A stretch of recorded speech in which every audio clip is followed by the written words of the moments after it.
All right, well, welcome everybody to another edition of Extreme Health Radio. Super happy to be here with you today.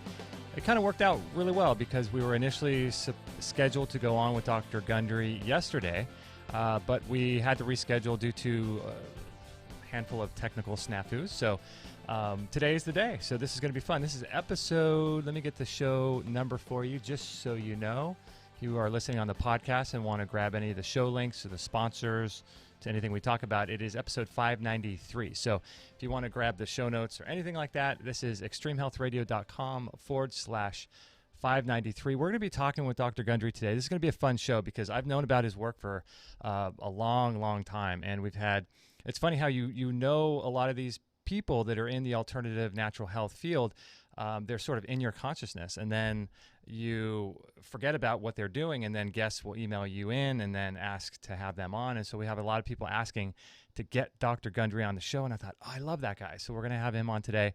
We're going to be talking about his book, Plant Paradox, and many of the foods that you might be eating right now could be damaging your health, even if you're vegan, you're vegetarian. Let me bring up a photo of him. Back when he was living more vegan and vegetarian, but this is on his Instagram page, and he was 70 pounds overweight. And if you guys are watching on the live show on video, you can see that photo right there. And it's a crazy photo because he says in there that, he was doing everything right. He's doing the vegan diet, vegetarian diet, living in the blue zones, exercising regularly, yet still 70 pounds overweight. So this is going to be a really, really great show with Dr. Gundry. Let me give you a quick little bio of his. He's the founder of the Center for Restorative Medicine. He's a heart surgeon, and he's a medical researcher. He's done over 10,000 surgeries. Isn't that crazy? 10,000 surgeries. And he's the head of the cardiothoracic surgery at Loma Linda University. And he's the former president of the American Heart Association, and as if that wasn't enough, he is the New York Times best-selling author of the book Plant Paradox. So this is going to be really cool because I want to learn more about these plant lectins and a lot of his work. So let me turn up his audio and bring him on. Hello, Doc. How are you today? Hey, great to have me, Justin. Good to see you. Super excited, and I'm glad for some reason the universe had us do it today instead of yesterday, so I'm glad your schedule was free. The stars are aligned today somehow. I know, right? Hey, yesterday you were saying that do you still see patients? I actually see patients 7 days a week, even on Saturdays and Sundays. My goodness. Never taking a day off. Wow. I've got a full schedule today, but luckily we had a cancellation this morning for an hour, and so we were able to plug in. So that's great. Wow, you're a busy man. So where do you see people? Where's your clinic? Both. I have clinics in Palm Springs during the week, and then on the weekends I see patients in Santa Barbara, California. Oh my goodness. Oh wow. So both. So I go back and forth. Gosh, you're driving a lot then. Yep. Driving a lot. Hey, I don't want to jinx anything because our connection seems to be so good right now. Is there any way for you to move maybe your camera so that you're more in frame a little bit for the YouTube audience? Okay, there we go. That's great. How's that? Yeah, that is perfect. That way we can see your amazing tie. I love that. There we go. I love it. Hey, so I saw on one of your interviews that you did with Tom Bilyeu. I love that guy. Health Impact Theory, I think he calls his show. But yep. one of your missions, I mean, this is not a small mission, is to just completely eradicate all disease. I mean, that's a mighty mission, right? Yeah, I'm trying to do what Hippocrates was doing 2,500 years ago, and as a researcher all my life, one of the things that people have to understand is the definition of research is to actually look again. And I found in, for instance, heart surgery and cardiology that there actually weren't very many original ideas, but some of us were lucky enough to rediscover an idea that had been thought about long before it. And it's the same way, I think, the longer I've been doing restorative medicine, the longer I'm convinced, after looking at the blood work of 10,000 and more people, that almost all diseases come from the gut, just like Hippocrates postulated 2,500 years ago. So I'm just trying to catch up with what he already knew. Yeah, all disease begins in the gut, and I would imagine that all healing begins in the gut as well. So it's both begin in the gut, right? Right, and I like to say that all disease not only begins in the gut, but disease ends in the gut. Yeah, so this research that you've done with Plant Paradox is really interesting to me because there's so many people talking about different aspects of diet, and there's the paleo and all the different aspects of diet, fat, keto friendly, and all that kind of stuff. But what you're talking about is a handful of foods that are really causing a lot of damage to people, and they may not even know it. And that's the crazy thing, right? Because they think they're eating, like you said, or I mentioned at the beginning of the show, you're eating vegan, you're eating vegetarian, but you just didn't know that some of these things are damaging those tight junctions in your intestine, right? Right. Yeah, that's exactly right. I got interested in this initially because of coronary artery disease and heart disease, and excuse me, I was a children's pediatric heart transplant surgeon of some renown, along with my partner Leonard Bailey, and we noticed that in the kids that we did heart transplants on, that a few years after their heart transplant, they would begin to get a coronary artery disease. And we thought that was rather disappointing. Yeah, right. But the coronary artery disease that they got looked almost identical to the coronary artery disease that diabetics developed. And it's a very distinctive look at the inside of blood vessels, and I've looked at the inside of 10,000 blood vessels. Wow. So what clicked in my brain at that point was that the inside of these little babies and kids' blood vessels look like they're diabetics. Conversely, the diabetics look like they've had a heart transplant, and that the lining of their blood vessels is being attacked in immunologic direction. And through the years, I've put two and two together and realized, along with other people, that heart disease is actually an autoimmune attack on the inside of blood vessels. And we'll get into why that occurs because of leaky gut and lectins. But it's really one of the initial motivating factors for me to look into, okay, how do we stop this process rather than putting some bypasses in somebody and say, I'll see you in 5 years and we'll do this again. Doc, are you still there? Yep. Oh, yeah. Okay. So you would see this correlation between these kids having these issues inside their heart, and so why were these kids coming in to see you to begin with? Well, remember, at such a young age. One of my claims to fame is that Leonard Bailey and I have done more infant and heart transplants than any two people in the world. Okay. Leonard Bailey invented infant heart transplant, and I was lucky to be there at his side for the whole. So, I'm among other things a children's heart surgeon, and so we amassed hundreds of newborn babies that we had done transplants on, and we thought that because they were newborns, that perhaps their immune system was immature enough that we could sneak in another baby, and that their immune system would not consider it foreign and it as aggressively as if I put a heart in you or me. Okay. So we think the system is a little receptive as a newborn status, but it's still very aggressive. And despite using transplant anti-rejection drugs, these kids, even though their hearts were pumping just fine, the lining of their blood vessels was actually where new heart met the bloodstream and the white blood cells of the recipient. And so that's where kind of the rubber met the road. And when we saw that there was, in fact, an attack on those blood vessels that looked just like an attack on a diabetic's blood vessels, again, the light bulbs went off and said, son of a gun, this is the same immunologic attack.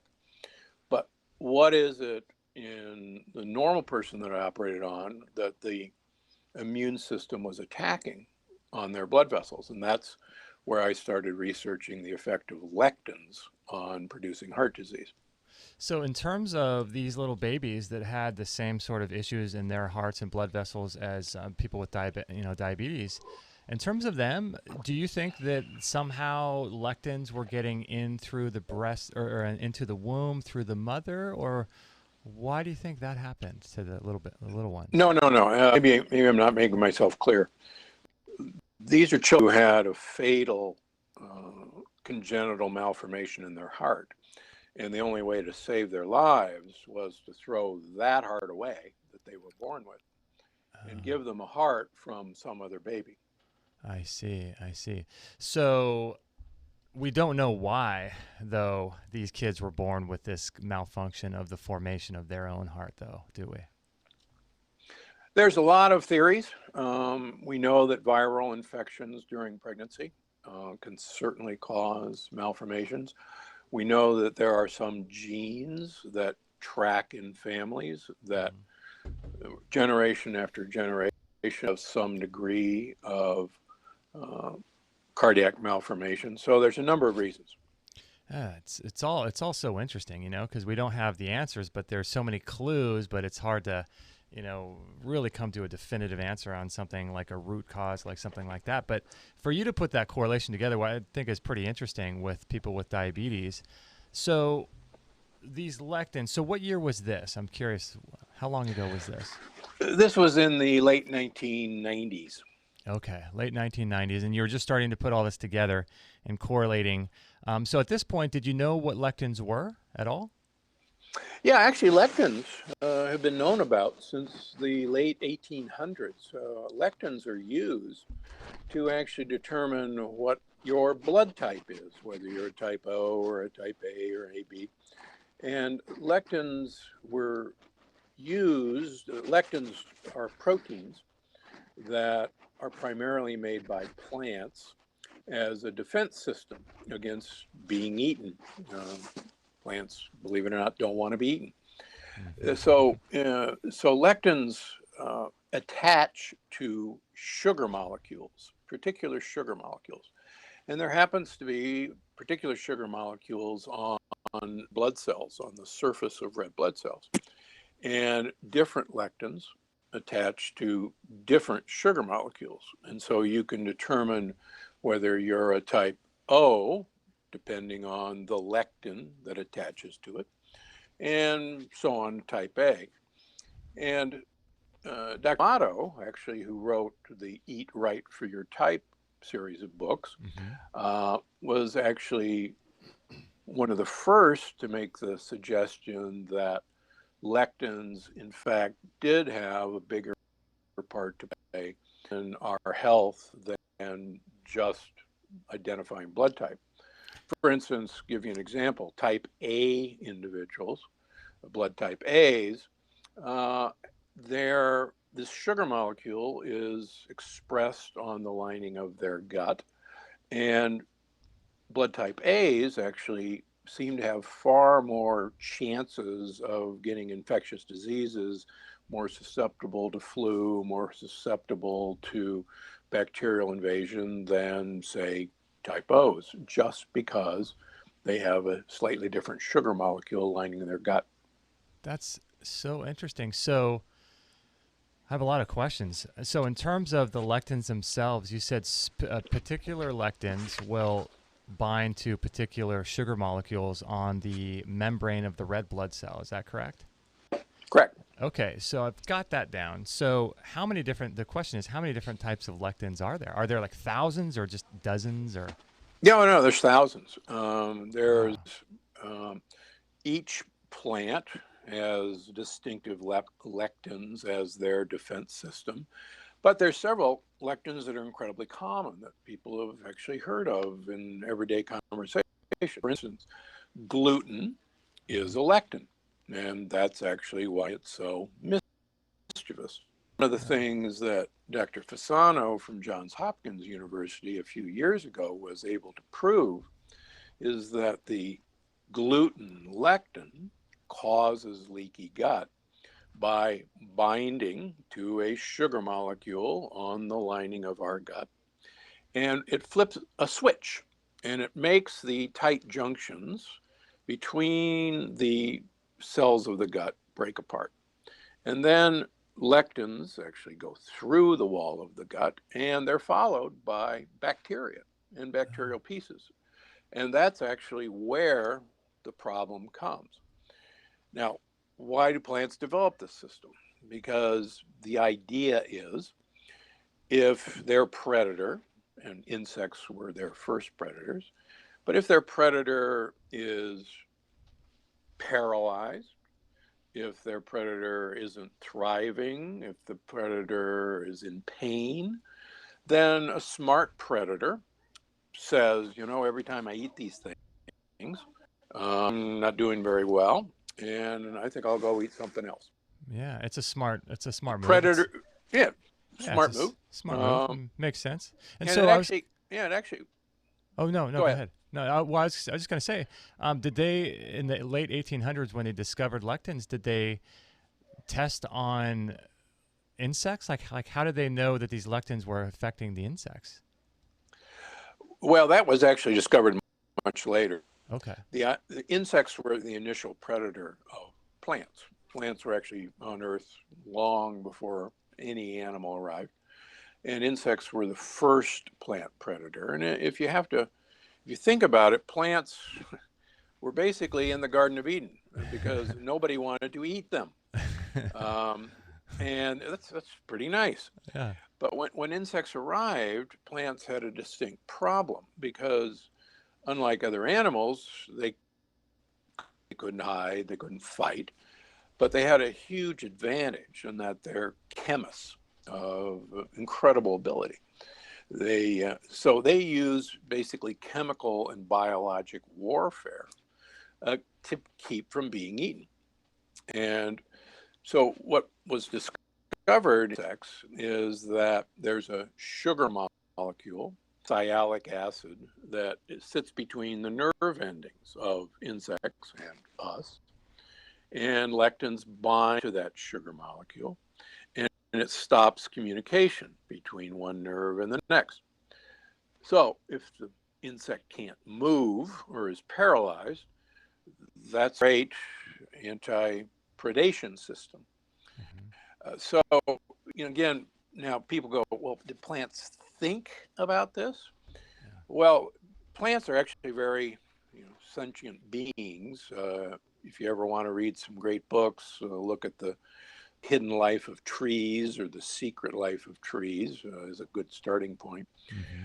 But plants work out, evolutionarily speaking, whatever any creature develops to make sure that it survives, but more importantly, its offspring survive, then that evolutionarily will win.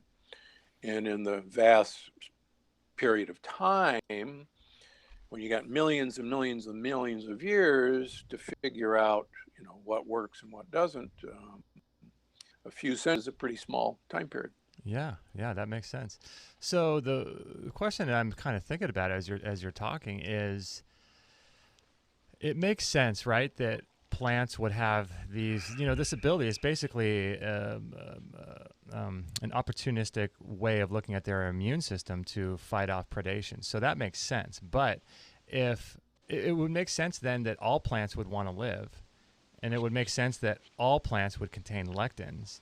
They do. Not just some. Okay, so because it sounds to me like your program helps people get off lectins, but I think really what it probably is more accurate is get off the lectins that are specifically harming to humans. Is that right? Correct. Yeah, Okay. and so what I talk about in the Plant Paradox and the Plant Paradox Cookbook, which is the sequel, also his bestseller, is we're our immune system and our biome, the bugs that live within us, the longer that they're exposed to a particular lectin, the longer they have to evolve ability to, believe it or not, eat that lectin. Believe it or not, there are lectin eating bugs Mm. that love, for instance, gluten. They think it's fantastic.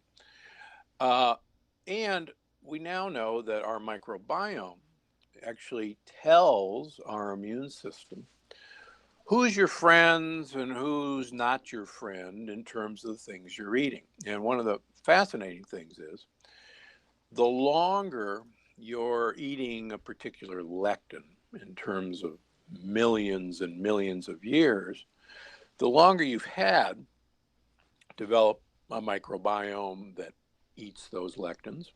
But equally importantly, the microbiome instructs your immune system that, hey, we've known these lectins for millions of years. They're not a big deal. We've got this handled. We've got your back. You don't have to get all riled up. Go have a donut and just chill out. Yeah.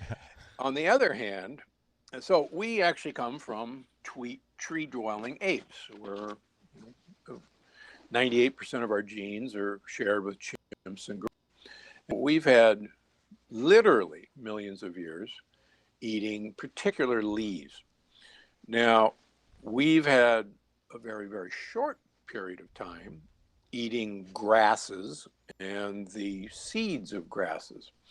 We're not a cow, we're not an antelope, we're not an elephant that would be eating these things. And I take that back. Elephants don't eat grasses. Maybe we can talk about that later. Right. Um, but so we have no system to recognize the lectins in grasses up until 10,000 years ago when we started eating them. We also beans, because beans in their raw state are actually have so many lectins that they're actually quite lethal. For instance, most people know the white powder called ricin, which is a lectin of the castor bean. And ricin is one of the most potent poisons known to mankind. A couple molecules of ricin will kill a human being in a few minutes by completely coagulating their blood. And so beans have so many lectins that unless you cook them and soak them and prep for they cause impressive harm. In fact, there's a wonderful published report out of Boston a few years ago where they had a healthy eating day in the school system of Boston. And shortly after the healthy eating day, where beans were served at lunch, that multiple children and teachers were admitted to Boston area hospitals with bloody diarrhea and intense abdominal pain.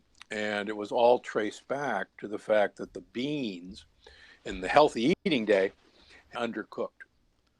So that's a recent example.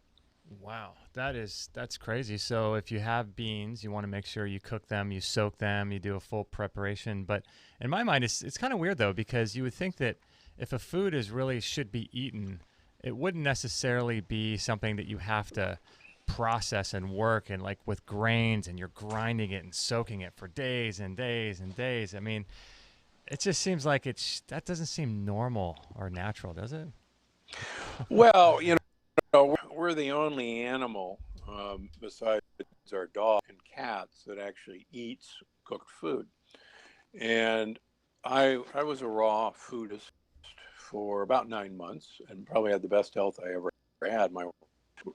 Being a raw foodist is incredibly impractical, and even most raw food abandon it after a while. But what's really interesting is that modern human beings would not exist without the harnessing of fire and the discovery of fire, because it actually allowed us to break down the starches and proteins in indigestible foods that we would normally require huge intestines and a huge amount of microbiome to do. And it's called the hungry brain hypothesis, but we have much smaller intestinal mass than, say, a gorilla.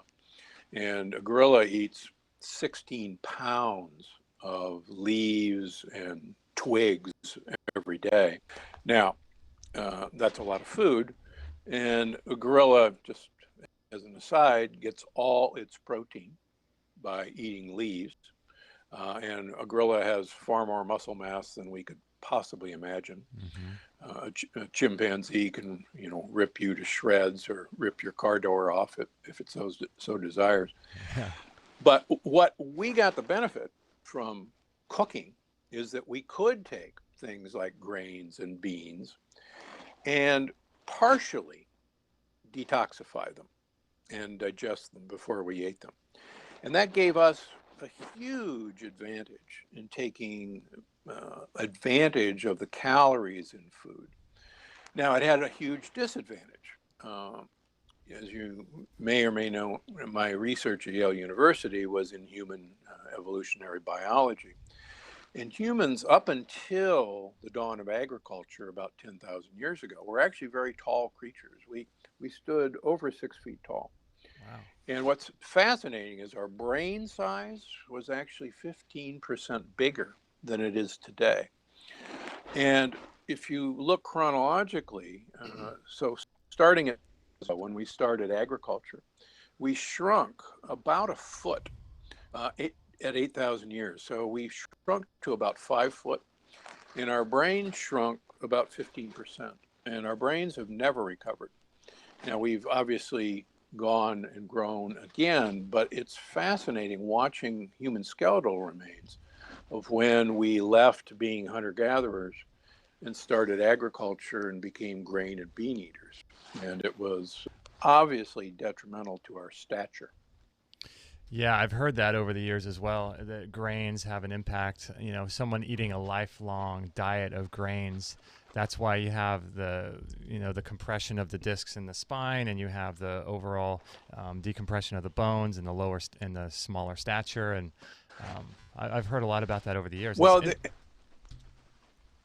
we thought up until really the last generation and a half that Asians were somehow genetically smaller people than Africans and Europeans because they were much shorter. Mm-hmm. And it wasn't until the entered China and Japan and India and Southeast Asia that suddenly within a generation where their grain consumption and their bean consumption lessened, that we began to see them actually catch up in stature to the rest of the world. So there's no genetic inclination for them to be short, but it was actually the plant lectins that they were eating in abundance that was keeping them short. Mm-hmm. Now, if you think about it from a plant standpoint, having a smaller predator is a whole lot better than a bigger predator. You'll eat less. Yeah, that makes so much sense. We're with Dr. Stephen Gundry, and this is episode, let me make sure I get this correct, 593. And we're going to take some questions from the chat room. We're going to take a quick little break right now, but if you're listening to the podcast version of this episode, you can get the show notes at extremehealthradio.com/593. And I just wanted to give you a quick update on some of the shows that are coming up on the website here pretty soon. We're doing shows, let's see. We're doing shows every single Monday, Wednesday, and Friday. Actually, this is something different. We're doing shows every single Monday, Wednesday, and Friday at 9 a.m. Pacific time. I'm sorry, 10:45 a.m. I'm all mixed up today. So 10:45 a.m. Pacific time is when we're doing our shows, and that way you guys can join the chat room and ask questions. Coming up, we have Patrick McGowan on the power of oxygen for healing. Stephanie Seneff, we're going to talk with her about glyphosates, autoimmune disease, and cancer. And Angel Hawerton about her journey through healing uterine cancer naturally. That's a pretty inspiring story, as well as Dr. Kayla Daniel. So make sure to check out our shows every Monday, Wednesday, Friday at 10:45 a.m. I realize this is a Tuesday, so it's a special show, but generally you'll be able to catch all of the shows on extremehealthradio.com if you want to join the chat room and ask questions live. I wanted to tell you about this Juve red light therapy. This is a really cool device that we just put into our store, and super, super big fans of the Juve red light. And for those that understand mitochondrial function and how light, specific nanometers of light affect your body's ability to function correctly at the mitochondrial level, you'll start understanding that light is super, super important. And we're being inundated with blue light and blue light toxicity and blue light everywhere that's lowering our DHA levels in the body. It's lowering our body voltage. It's lowering our mitochondrial function. Blue light's really, really toxic. So one of the best antidotes for that is the red light therapy. And you can see a photo of me. I'll bring it up really quickly, using it there on Instagram. And I just love our Juve red light therapy. So if you want to learn more about the Juve and what it does and what red light therapy will do for you, make sure to check out our store. I'll put a link in the chat room as well. And for those that are in the chat on YouTube, we're going to ask a couple of your questions coming back. So when I'm done here talking about the next product here, I want to make sure that you enter your questions in capitals. So if you can do that, that would help me see the questions on the YouTube chat room. But we're also brought to you by the Symbiotica DHA. Many of you guys have been purchasing this product. This is an incredible algae-based DHA product. Now it's no longer MitoLife. It's called Symbiotica. And Matt Blackburn has been on our show. You can see down on our show there he's been on, and he's an incredible guy.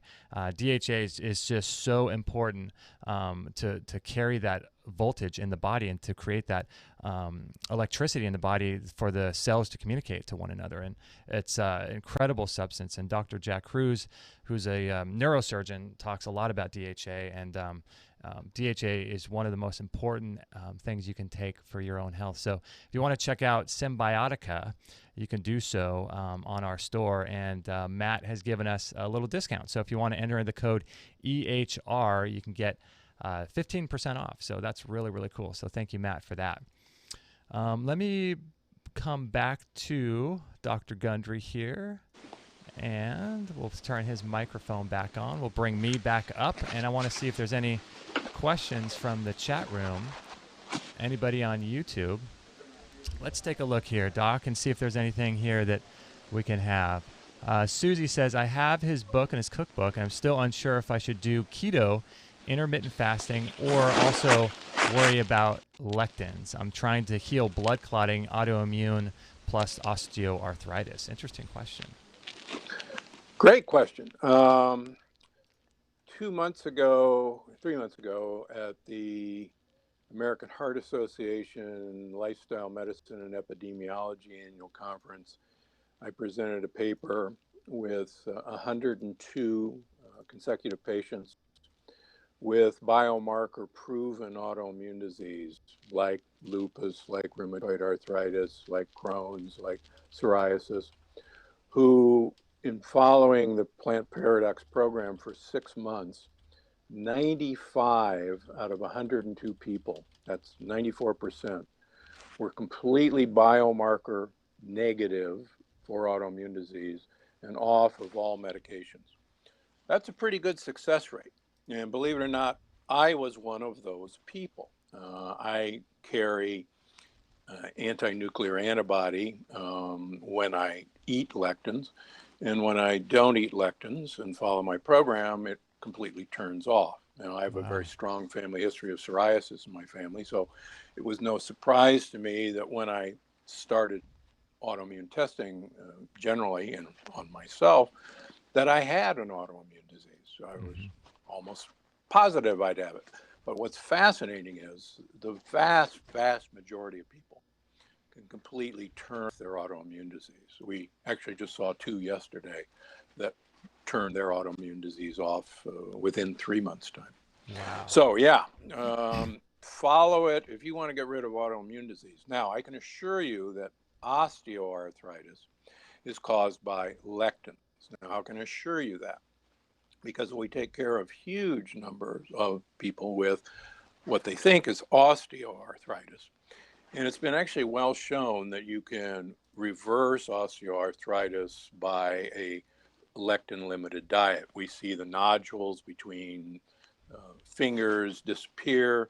We've actually had patients regrow cartilage in their joints.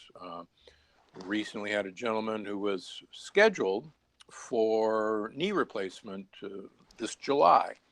And we saw him in January to give him cardiac clearance to have a knee replacement. But he passed his stress test. But while he was with me, I said, you know, you're a type 2 diabetic. Why don't we get you in better shape for this knee replacement? And he says, you know, that's a great idea. So he started on the program. We see people in general every 3 months. This summer, he had lost about 26 pounds. He was no longer a diabetic, which is typical. And so I said, hey, you know, this is great. Your weight's down, you don't have diabetes, you're going to be so ready for your knee replacement. And he looks at me, he goes, what knee replacement? He says, I canceled it. My knee doesn't hurt anymore. And he starts skipping around the room. And this is a very typical finding. So osteoarthritis will go away. It would be incredibly unusual for it not to resolve following this program. And the other question was, if you have diabetes, if you're pre-diabetic, pre-diabetes is such a ridiculous word. It's like telling a woman she's a little bit pregnant.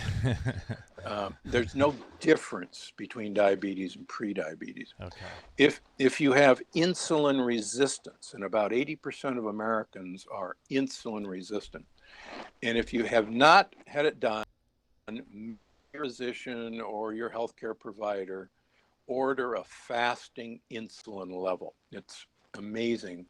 You've got to have a low insulin level. So if you have a high insulin level, if you're pre-diabetic, if you're diabetic, start with the keto plant paradox program in chapter 10 and follow those rules. Okay? Yeah, that sounds good. I was just going to ask you about, because it seems like one part of the equation is the actual plant lectins and proteins themselves binding to the sugar molecules on the outside of the blood cells and in the gut.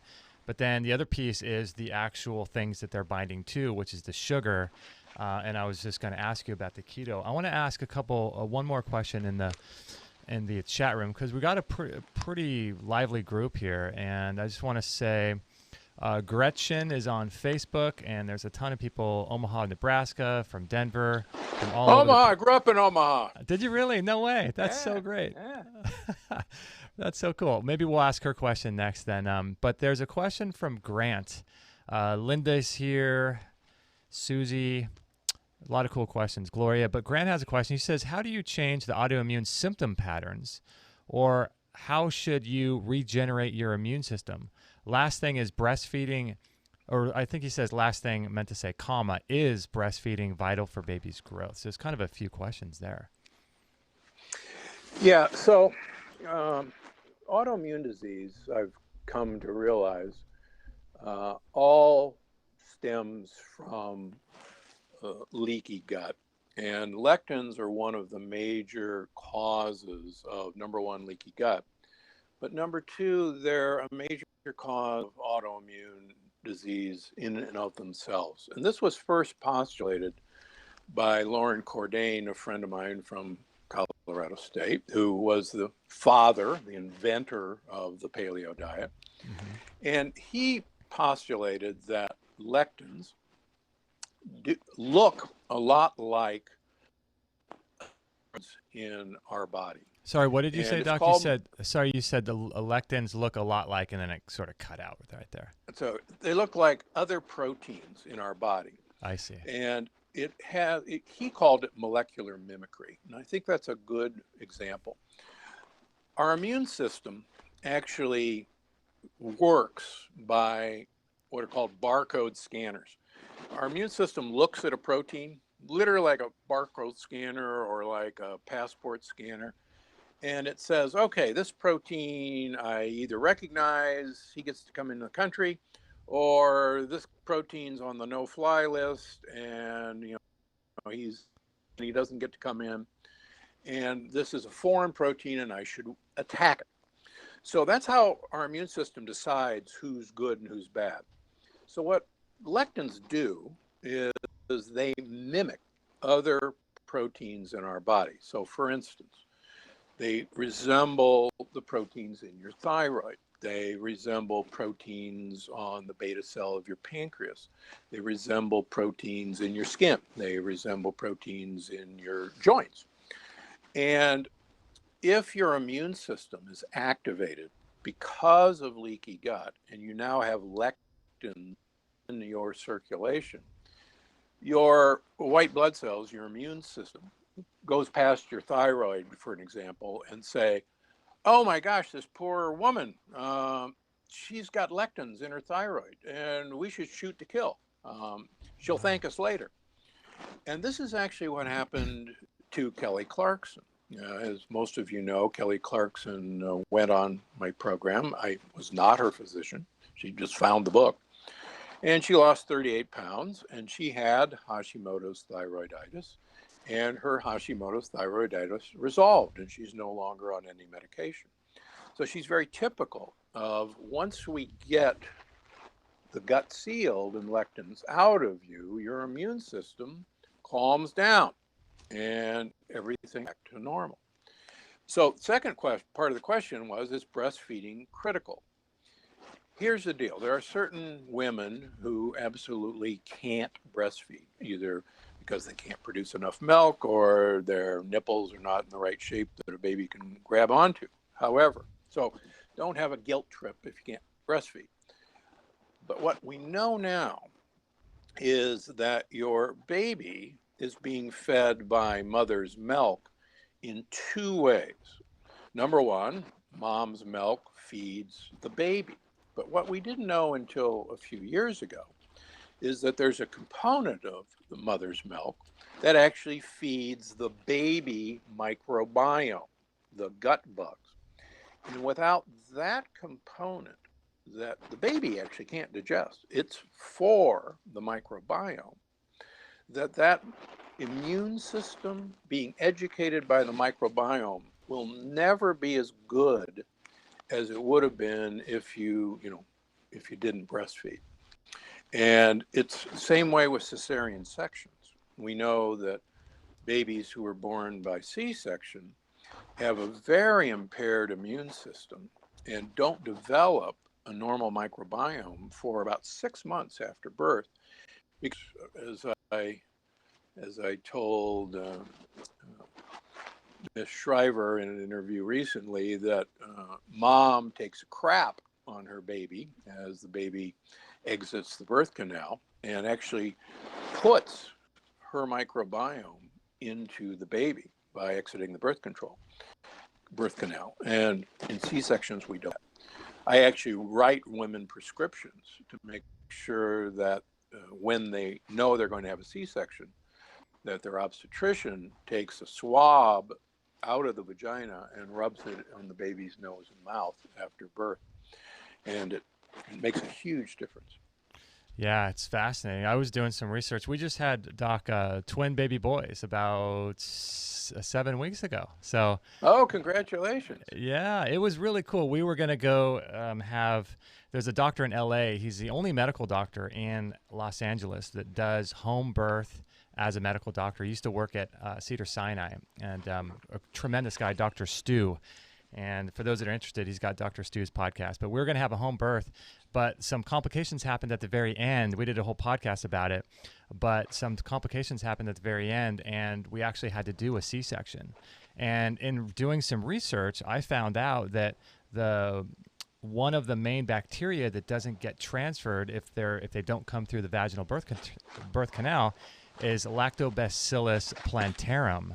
And so we made a coconut water kefir out of that, and we're giving that to the kids as well. And so there's a lot of strategies you can use there, can't you?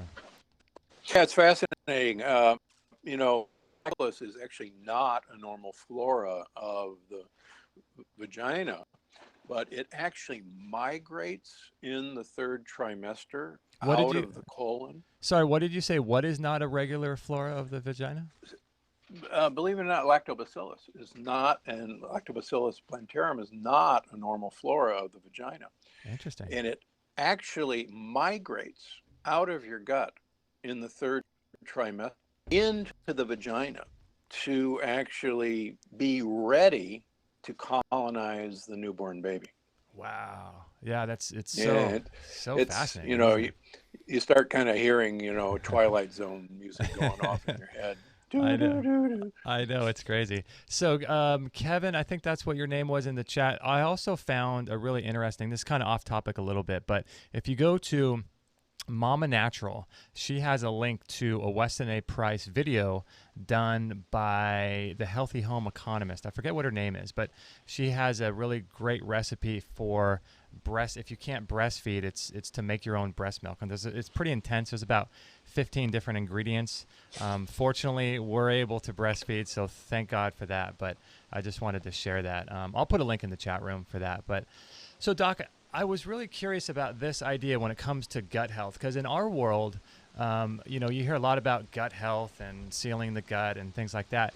And so you have people doing like colostrum and, you know, that product by Dr. Zach Bush, which is Restore, L-glutamine. What else is there? Bone broth. There's all kinds of ways to help seal the gut. But the issue is, why is it broken to begin with? And I think what you're talking about, I mean, you could do all those great things, but if you're still eating lectins, there's still going to be an issue, right? Right. And I think that's why this program has caught on so well. Here's the deal. There's a lot of great ways to help try to restore the gut, and you've mentioned a number of them. But if you're out in a rowboat and you spring a leak in the bottom of the boat, you basically have two options. Number one, you grab a bucket and you start bailing. And if the hole in the boat is bigger and bigger, like the old commercial, you're going to need a bigger bucket. Right. And I think most of the gut healing techniques are just giving people buckets. But to me, if lectins have actually caused the hole, it's a whole lot easier and simpler to plug the hole and then serve itself. So I think the reason this works so well is that we're taking away the cause of the hole. And then this is exactly what Hippocrates said 2,500 years ago. Hippocrates, and it gets kind of touchy-feely, Hippocrates believed that there was what he called a green life force energy in all creatures, that wanted that creature to have perfect health, vibrant health, thrive, and that there were external forces that were keeping that green life force energy from expressing itself in some, and that the purpose of a physician to identify those external forces or teach the patient to remove them and then heal himself. And what I've realized in my second career for the last 18 years is I've just been playing detective with a lot of blood tests and very great who played along. And we've found that one of those external forces are the lectins we're eating. And I see that you're going to have Stephanie Seneff on in a few weeks. And she's been instrumental in showing that glyphosate, the ingredient in Roundup, is actually one of the other big mischief makers that's potentiated actually lectins mischief in our current diet. Yeah, it's fascinating. It's funny you bring that up, because I was just going to ask you about that. And in a recent interview that I heard her give, she said that people aren't gluten intolerant. She said that what people are is glyphosate intolerant, and so I thought, is that true? Because gluten, like you said, is actually a lectin, but is what she's saying true as well? Well, what's happened is, and I talk about the seven deadly disruptors, and glyphosate is one of the seven deadly disruptors. You mentioned blue light, that's another one. So we know now that glyphosate kills the gut microbiome. We didn't know this because Monsanto never told us, but they knew it. And we know exactly now that glyphosate in and can break tight junctions in the gut. And there's the tight junctions. Mm. And so it kind of sets up gluten to be the bad guy. Now, what's amazing and most don't realize is that gluten is just one lectin. And most gluten-free foods are full of other lectins. There's an amazing study that I quote in the book of over 200 people who had biopsy-proven celiac disease. That's the gold standard for celiac. They were put on a gluten-free diet for 16 months and then rebiopsied. And over 70% of those people on a gluten-free diet still had celiac disease by biopsy. And that's because the gluten-free diet is full of other lectins that are probably more mischievous than gluten itself. And I think that's why people who I see with autoimmune disease or with celiac who've gone on a gluten-free diet and they're better, but it isn't until we get the other mischievous lectins away from them that they really start healing. Yeah, it's fascinating. This whole food thing. I mean, when we put food into our bodies, it's actually not inside the actual body, right? It's in the tube inside the body. It's in a tube inside of us. That's right. But it's in so, a tunnel. It's in a tunnel, but it's so interesting how complex all of this stuff really is, because I mean, this is episode, what is it, 593. So we've done almost 600 shows, and I listen to health podcasts all day long, and there's so much information out there. But it's crazy because if you were to take the advice of all the different guests we've had on our show, you couldn't eat anything. And so it's kind of funny how but we could be an aeritarian. I know, like a breatharian or something. But so it is incredibly complex. But I think what the cool thing about what you're talking about is that when someone's able to do this and they eliminate, like let's say they did that whole gut healing protocol I talked about while doing your keto version, which is low sugar, and also healing your gut through not eating these lectins. So you got things happening on multiple levels, which is really great. What's so awesome is that like autoimmune disease or joint osteoarthritis, these types of things, like they go away, but there's so many other things that happen as a result of the immune system finally being able to come up and be online again, right? Oh, yeah. I mean, we have a whole protocol for patients with cancer who, knock on wood, we've had some pretty doggone good success with making cancer at least stop in its tracks. And certainly a number of people, it's been completely eradicating this. Wow. We've had scores of patients with known heart disease who we've now followed for over 12 years with only a 2% recurrence rate of a new stent or a heart attack or coronary bypass. And statistically, you would expect that there would be about a 50% recurrence rate in 3 years. And we're seeing a 2% recurrence rate in 12 years. Wow. Do you think the reason for that is that it's not necessarily like the lectins themselves, but the removal of the lectins is allowing the immune system to do what it's supposed to do? Is that kind of the downstream process?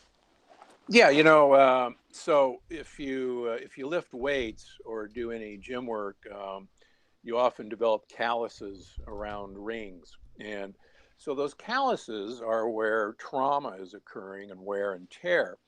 And believe it or not, the blockages inside of your blood vessels in one way or another are calluses, where you're actually building up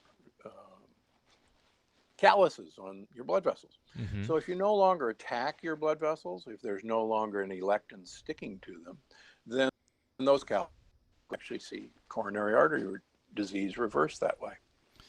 And incidentally, the peanut lectin in rhesus monkeys and red velvet monkeys is one of the best ways to produce atherosclerosis in monkeys, the peanut lectin.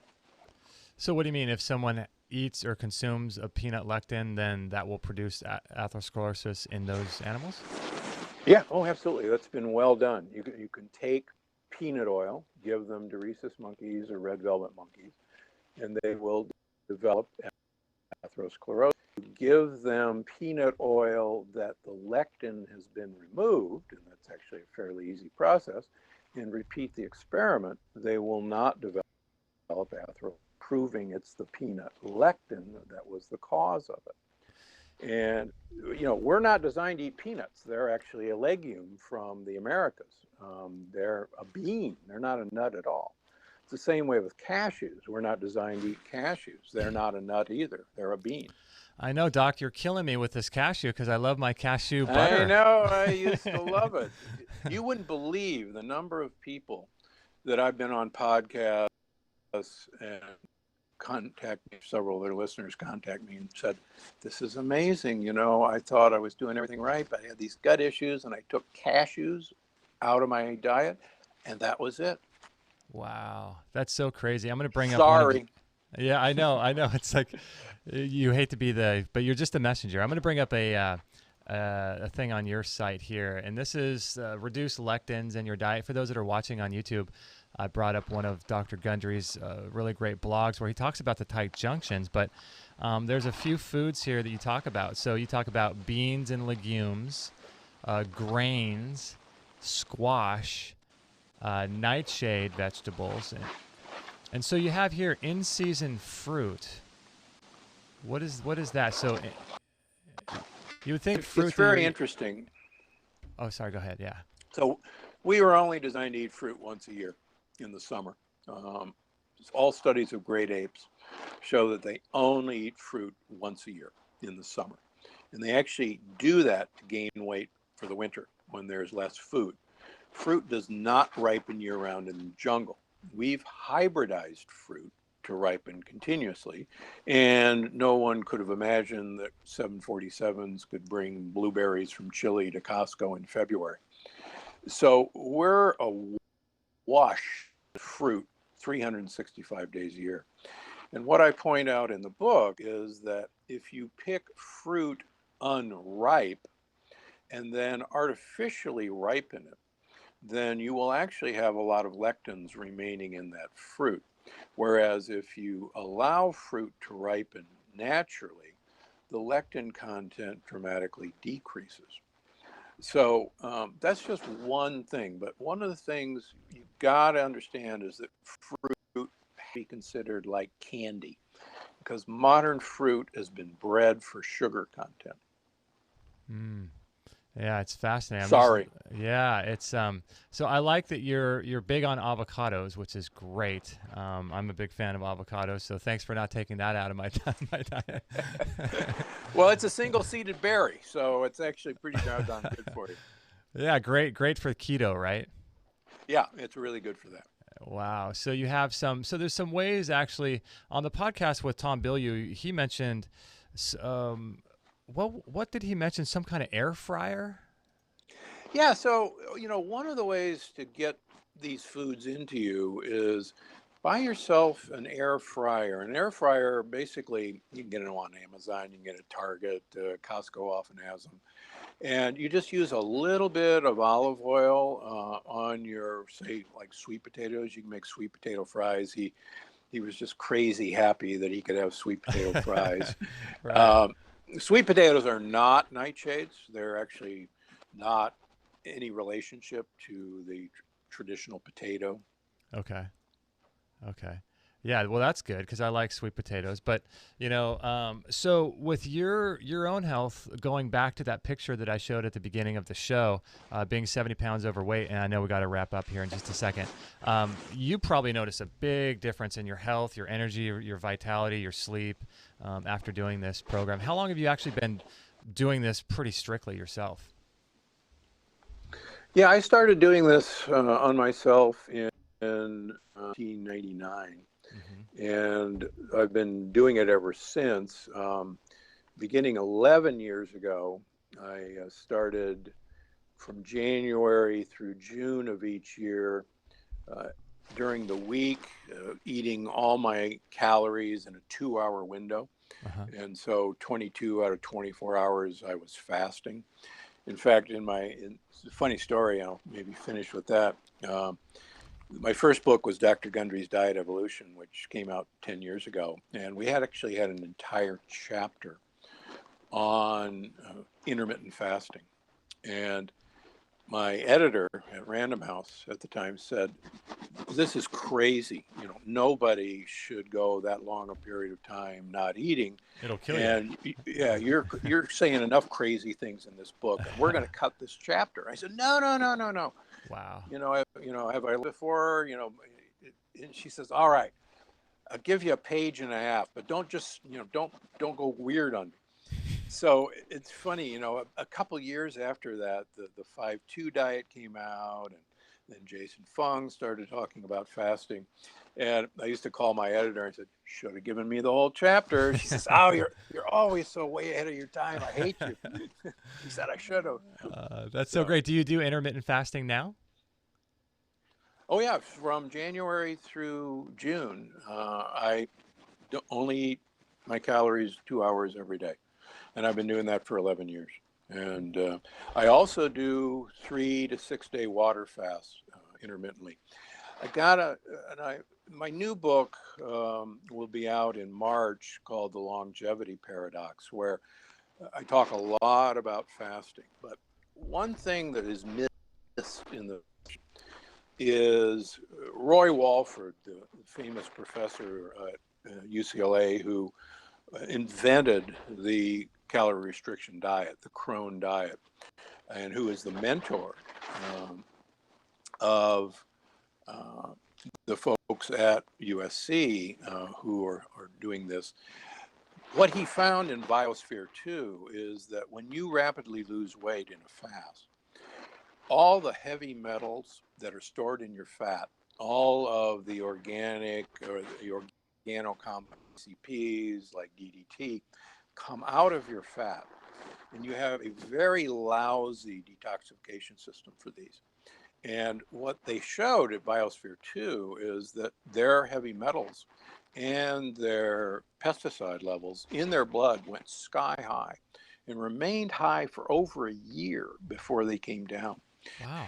And so you've got to turn on the phase 1 and phase 2 detoxification enzymes in your with milk thistle, with D-limonene, and you probably ought to have phase 3 detoxification, which happens in your gut by activated charcoal and chlorella. Because what people don't realize is you eventually throw these partially into your gut, but then you'll reabsorb them if you don't grab them in your gut and take them out.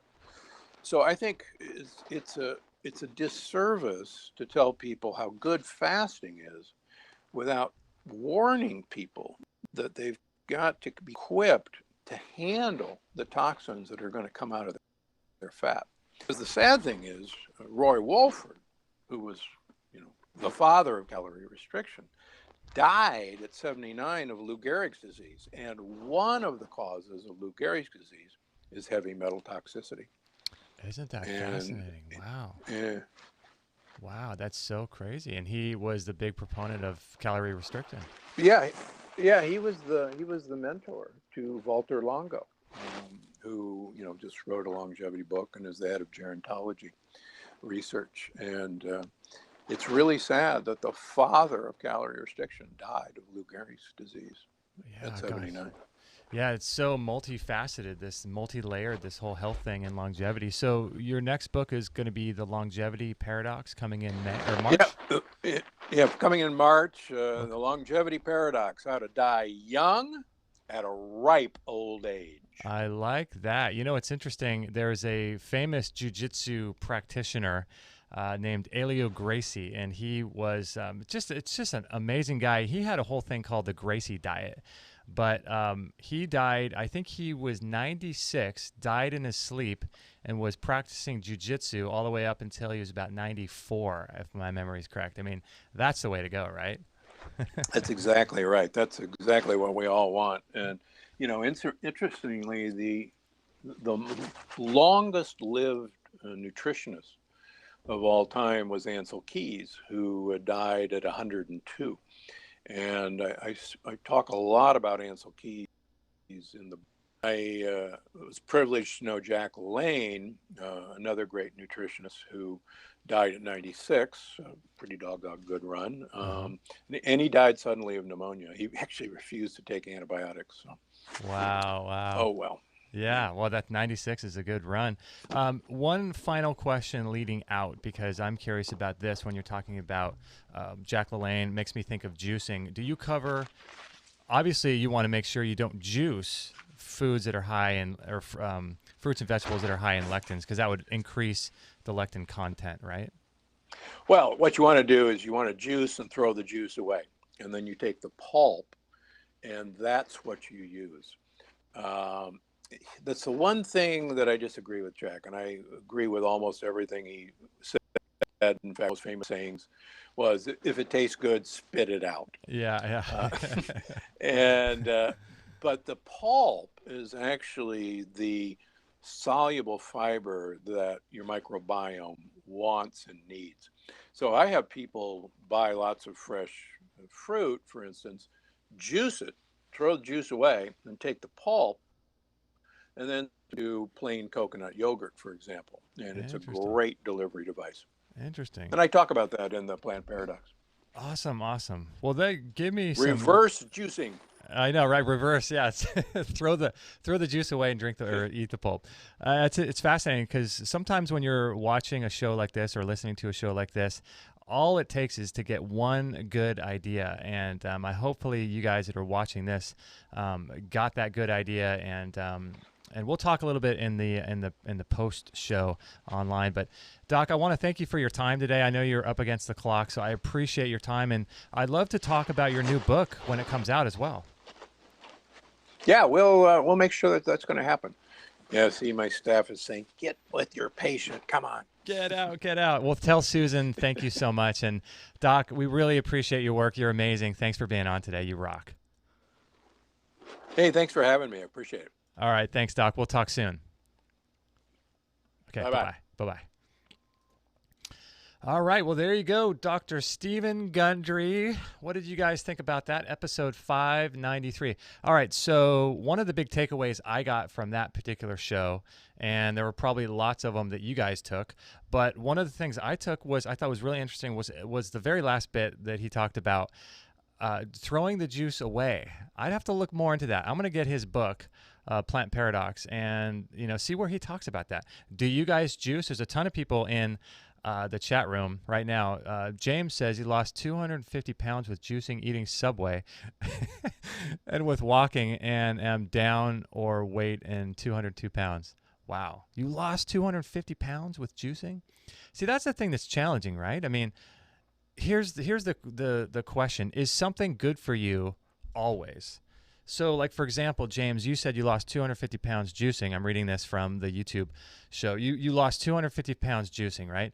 Is it possible that juicing was amazing for you to lose weight, right? But maybe it's not good for you long term. I don't know. I'm a fan of juicing myself. I would think that juicing would be good for you, but I'm just trying to be as open-minded as possible, because as you know, we get so many different questions coming in, and from different people and different guests saying different things. So is it possible that something is bad for you? It's like, when someone loses a ton of weight and they do a keto diet, but that keto diet's not good for them long term, or something like that, where it's good because you're changing the microbiome and you're changing the systems of the body and how they work for a limited amount of time in order to get the weight off. So I don't know. I'm a fan of juicing myself. I don't know that I would agree with Dr. Gundry, but, again, who's to say, Dr. Gundry didn't agree with Jack LaLanne and Jack LaLanne was 60 or 96 years old. So I remember there was a doctor on our show a while back. It was really interesting. He was saying that he was in a health food store, and he was on the radio a lot, and he was in the health food store looking around, and there's a really old lady there that was there looking at different supplements and things like that. And Dr. Massey was just standing there, didn't know the lady at all, but the lady knew who he was. And so the lady starts asking him about, what do you think about this supplement or that supplement? And this lady is, 40 years older than him. She's in her 90s or something like that. And he starts explaining and going off on this diatribe about this and that and the other. And then all of a sudden it occurred to him that this lady's 96 years old. Maybe I should be asking her a question or two, right? So maybe the fact that someone lives a long time, I mean, there's got to be something to that, right? So Alexander says, go forward by juicing. The water in organic fruits and vegetables is so pure, and that nutritional value is obvious. I agree, Alexander. And also not only pure, but it is properly structured too. But I would avoid juicing fruits. I am in alignment with Dr. Gundry on that. But I thought it was really interesting. What did you guys think about what he said about eating fruit only during a season of the year? Now, that makes sense to me. We live in Southern California, so we're going to have more fruits available longer periods of the year.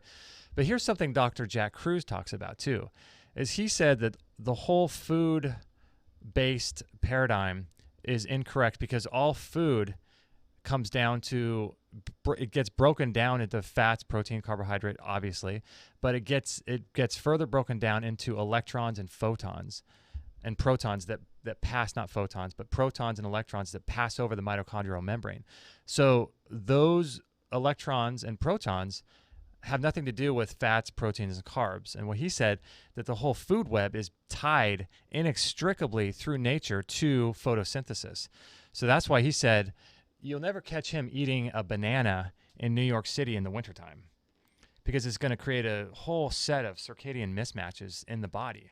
Because it's no different than being outside, for example, and being outside in the sun, and your skin is exposed to the biophotons from the sun, the over 1,500 different wavelengths and millions of different frequencies in the sun, right? But then you're wearing sunglasses, so you're telling your eye clock, which runs everything else, that it's nighttime because you're wearing sunglasses. But you're telling the photoreceptors in your skin that it's daytime. So your body's like circadian mismatches; it can't communicate to itself, right? So then the same thing is happening with food, because all food, like Adam Bergstrom talks about, is connected to the sun and the angles of the sun. So when you eat foods that are not local, out of season, it would create all kinds of mismatches in your gut, because you would be telling your body that it's summer when it's really winter. So what Dr. Gundry says is really interesting. I wonder if you know what I think I'd like to do in our Extreme Health Academy. Let me make sure that I'm actually still going here, still recording. Good. So in our Extreme Health Academy, I think Kate and I were talking about doing this. What about if we did like a 30-day protocol where we did like a ketogenic sort of approach? We'll get his book and do the ketogenic style approach. We'll do all the supplements like the bone broth protein, the silica. We'll do the L-glutamine. We'll do the bone broth powder, as well as the bone broth, actual bone broth itself. We'll do, what other things are good for your gut? Colostrum. And we'll do these things while we're healing the gut and also limiting the lectins and also decreasing the sugar, because that's the other part that I wanted to ask Dr. Gundry is, what if we just lowered the sugar? Then the lectins wouldn't have anything to bind to. But also, if the lectins are binding to the molecules and increasing the space between the tight junctions in your gut, the villi, then that would cause a problem regardless. But to me, it's fascinating that you can have such an incredible benefit to the immune system and to the body as a result of getting rid of these lectins. And, we just did a show, for those that are interested, on our YouTube channel with, Clint Pattison. And if you want to watch that, we did that. He's from Australia. And we talked with him, and he was in where was he? Somewhere in, I think, DY, Australia, which is a place I know very well because I've been there. But he works with people with autoimmune diseases, help to heal their gut. But I feel like that's one side of it. The other side is, it's like there's so many sides to all this, right? Because on one side you have the healing and the sealing of the gut. The other side is that you have to reduce or eliminate what's causing that damage, in this case, lectins. And then in the immune system is the same way. So once you do that, your overall immune system goes up, right? But then in the immune system, you have multiple arms as well. You have two arms. One is the cellular response mechanism, which is the cell's ability to detoxify toxins and heavy metals and chemicals and viruses and bacteria and things that allow the cell to be strong enough to do that. That's the cellular response mechanism. And then the other side or arm of the immune system is the body's ability to create white blood cells, and that is cells that come along and eat up foreign proteins and things that the cellular response mechanism couldn't fix. So what happens is through glyphosates and chemicals and vaccines and all this stuff, it destroys your body's ability to go through that cellular response protocol. And so when you have that, you're creating you're sending someone into war who's not trained. You're sending a fat, dumpy person who's out of shape and can't breathe. You're sending them into war without being trained, because if you don't allow your body to go through the mumps, the measles, the chickenpox, and the flus, and the rubella and MMR and all this stuff, if you don't allow your body to go through that, then you're limiting the body's ability to be strong. So that's the cellular response side. Then you put all the burden on the side of the immune system that has to create the white blood cells. And when it can't do that because it's dealing with lectins, you can see how, man, this whole thing is so complex. So for those that are in the chat room, Ray Mitchell says, I just bought a juicer to juice. I thought it was good for the arteries. So long term, no good. How should we go forward? Ray, I would go with your gut. In more ways than one on this one. For me, I'm going to keep juicing. I just think that there's something intuitive about that. It's sort of like how some people say, there's a couple people out there saying that grounding is not good for you. I err on the side of nature, and I err on the side of the human body and the earth. So I realize that juicing is not necessarily natural. There's a lot of people in the natural hygiene, camp that say, like we had Cindy Sellers on the show talking about how damaging oils are, because you would never go into the jungle, into the forest and find oil, right? You wouldn't find coconut oil, for example. You could say the same thing about essential oils, removing or sort of concentrating the medicines down, right? You would have to, 3 drops of frankincense oil might be equivalent to thousands of pounds of material. It doesn't mean you're eating thousands of pounds of material. So there are some things I think that are not, quote, natural. You wouldn't find juice in nature. But because we're living such an unnatural life, like everything we're doing, I'm sitting in an office right now exposed to blue light. I'm exposed to EMF frequencies from wireless routers, creating all kinds of disturbances inside my body right now. So I think we have to be strategic and ask ourselves what our goals are, where we're living, what we're trying to accomplish.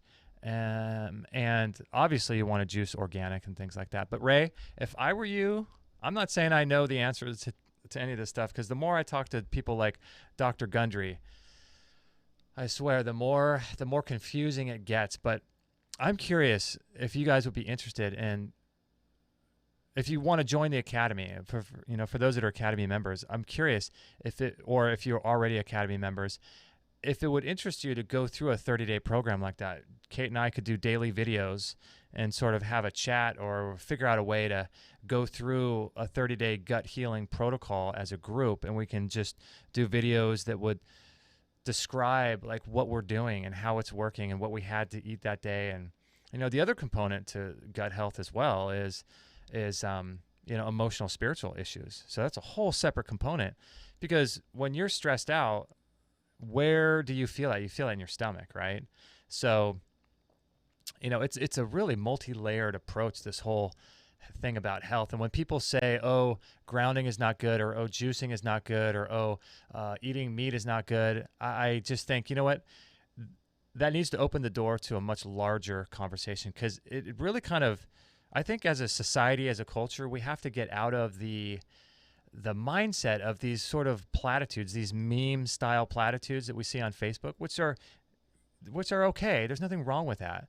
But to say that meat is not good, or to say that being a vegan is bad, like, what does that mean? We need to define our terms. When it comes to meat, are you talking about freshly butchered meat that you ate, that you killed yourself, wild game meat, which is totally different than what you would get in a store? Or are you talking about conventionally farmed agricultural meat, cows fed on dairy and soy, or not dairy, but soy and grains and stuff like that? So it's a much bigger picture, what you combine the meat with, how you're eating it, how you're cooking it. Are you eating, because meat could include organ meat. So there's a lot of different things. And so when we say meat, or when we say vegan, like, this opens up the door for a much larger conversation that we need to have. So let me put a link in here. Alexander, you want to know more about the Academy? Sure thing. It's called the Extreme Health Academy, extremehealthacademy.com.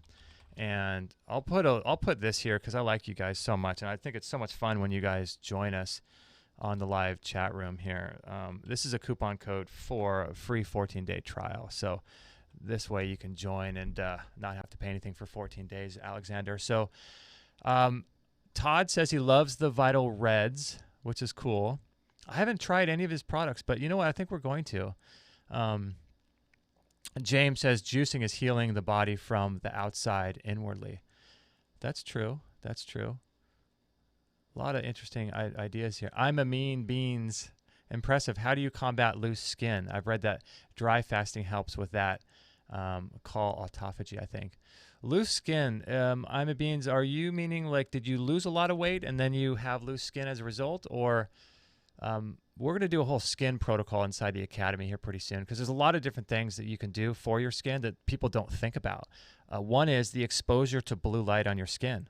This is destroying the photoreceptors in your skin. Is causing skin cancers. It's not the biophotons from the sun that heals us. It's the overexposure to blue light destroying melanopsin in the skin. And so skin health is a complex thing, and it gets into your liver, into your colon health, and your intestinal health, and all of that. So skin is, some of the things I do. I like that Juve light for my skin to help create more collagen. That's one of the things it does. The frequency of red light is incredibly healing for the skin. Socrates says, oh, Alexander says, thanks. I love your channel. Only recently discovered a really interesting information. Thank you, Alexander. We're trying to bring, information out there that a lot of people aren't hearing and seeing.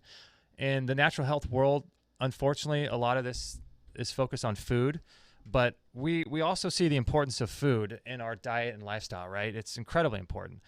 But we're also bringing other aspects to healing, like detoxification, really stressing that, as well as light. People don't understand how critical the light component is to our health. And for some reason, I just feel like it's my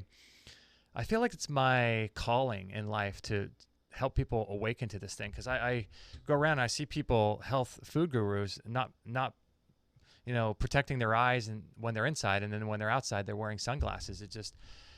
There's too much of that going on, and that's really a bigger deal, in my opinion, than food. Because it's all tied to photosynthesis, and the food web is tied inextricably to biophotons from the sun. There's just no way around it. So, Alexander, I thank you for saying that. Socrates says chimpanzee equals vegan, and 2% of diet is animal protein. Okay, then imagine how many bugs a cow eats. That's true. Let's see if there's any comments here from our Facebook community. A lot of cool people on Facebook. Maybe I missed something, but my understanding is that juicing fruit, no. Vegetables, yes. Damien Becker. That's kind of what we do. Is we do juicing where we juice. The only things that we do that's sweet is half of a green apple and a lemon. And everything outside of that is, unless we do a carrot and a beet, but we rarely do that unless it's summertime for your skin. So Lynn says, have you seen Hashimoto patients heal by using the plant paradox?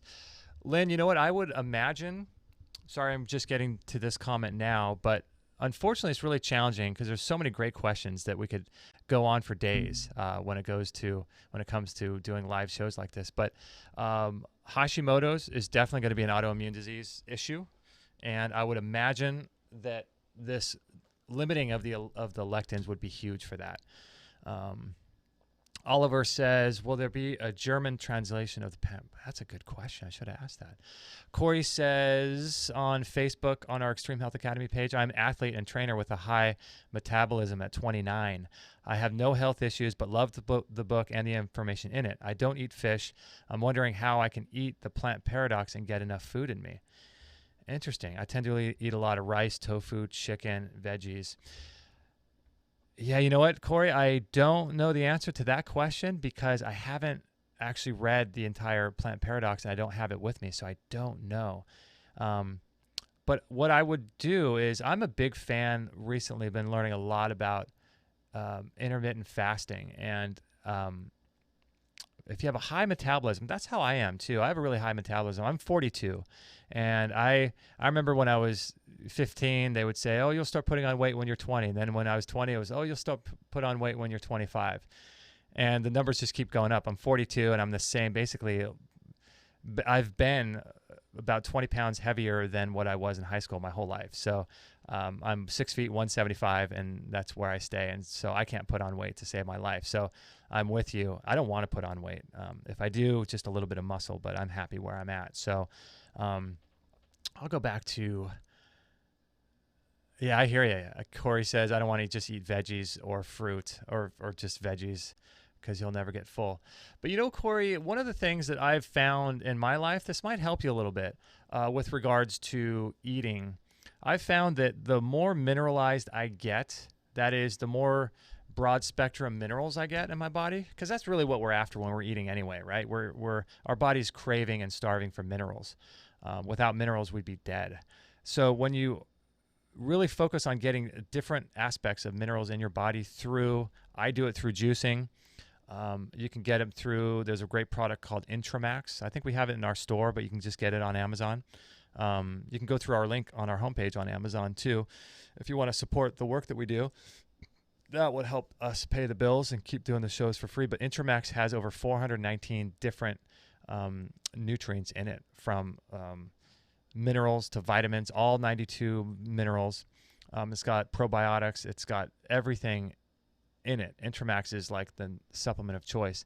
But when I was over time remineralized my body, I found that my desire for food started going down and getting less and less. So that's just kind of me. That may help you as well. Let's see what else we got here. We got some people in the YouTube. Supper Solger says, I heard lectins will bind to mucilaginous type fiber. Example, okra, chia seeds, and psyllium, and not to sugars in the gut.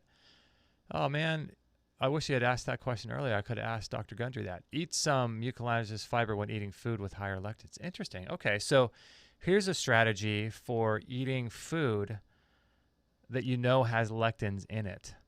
So that would be okra, chia seeds, psyllium.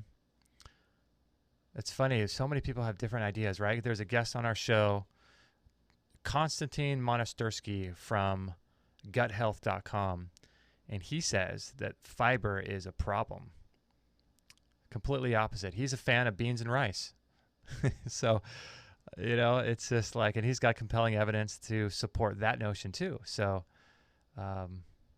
yeah, it's, I think one of the things that we get a lot of people, here's the thing, is that we get a lot of people asking, like, in this case, Dr. Gundry says the exact opposite of what Konstantin Monastersky from gutsense.org says, right? And then they'll write me and they'll say, who do you think is right? And I think it's like what Adam Bergstrom says, yes, no, maybe, right?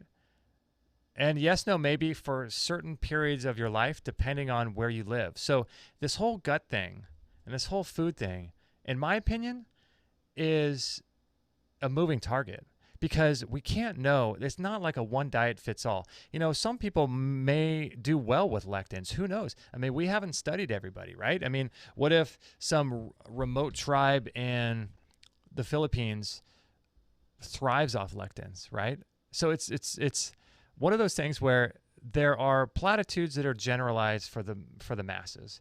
And so it's one of those things where not all of this stuff fits every person.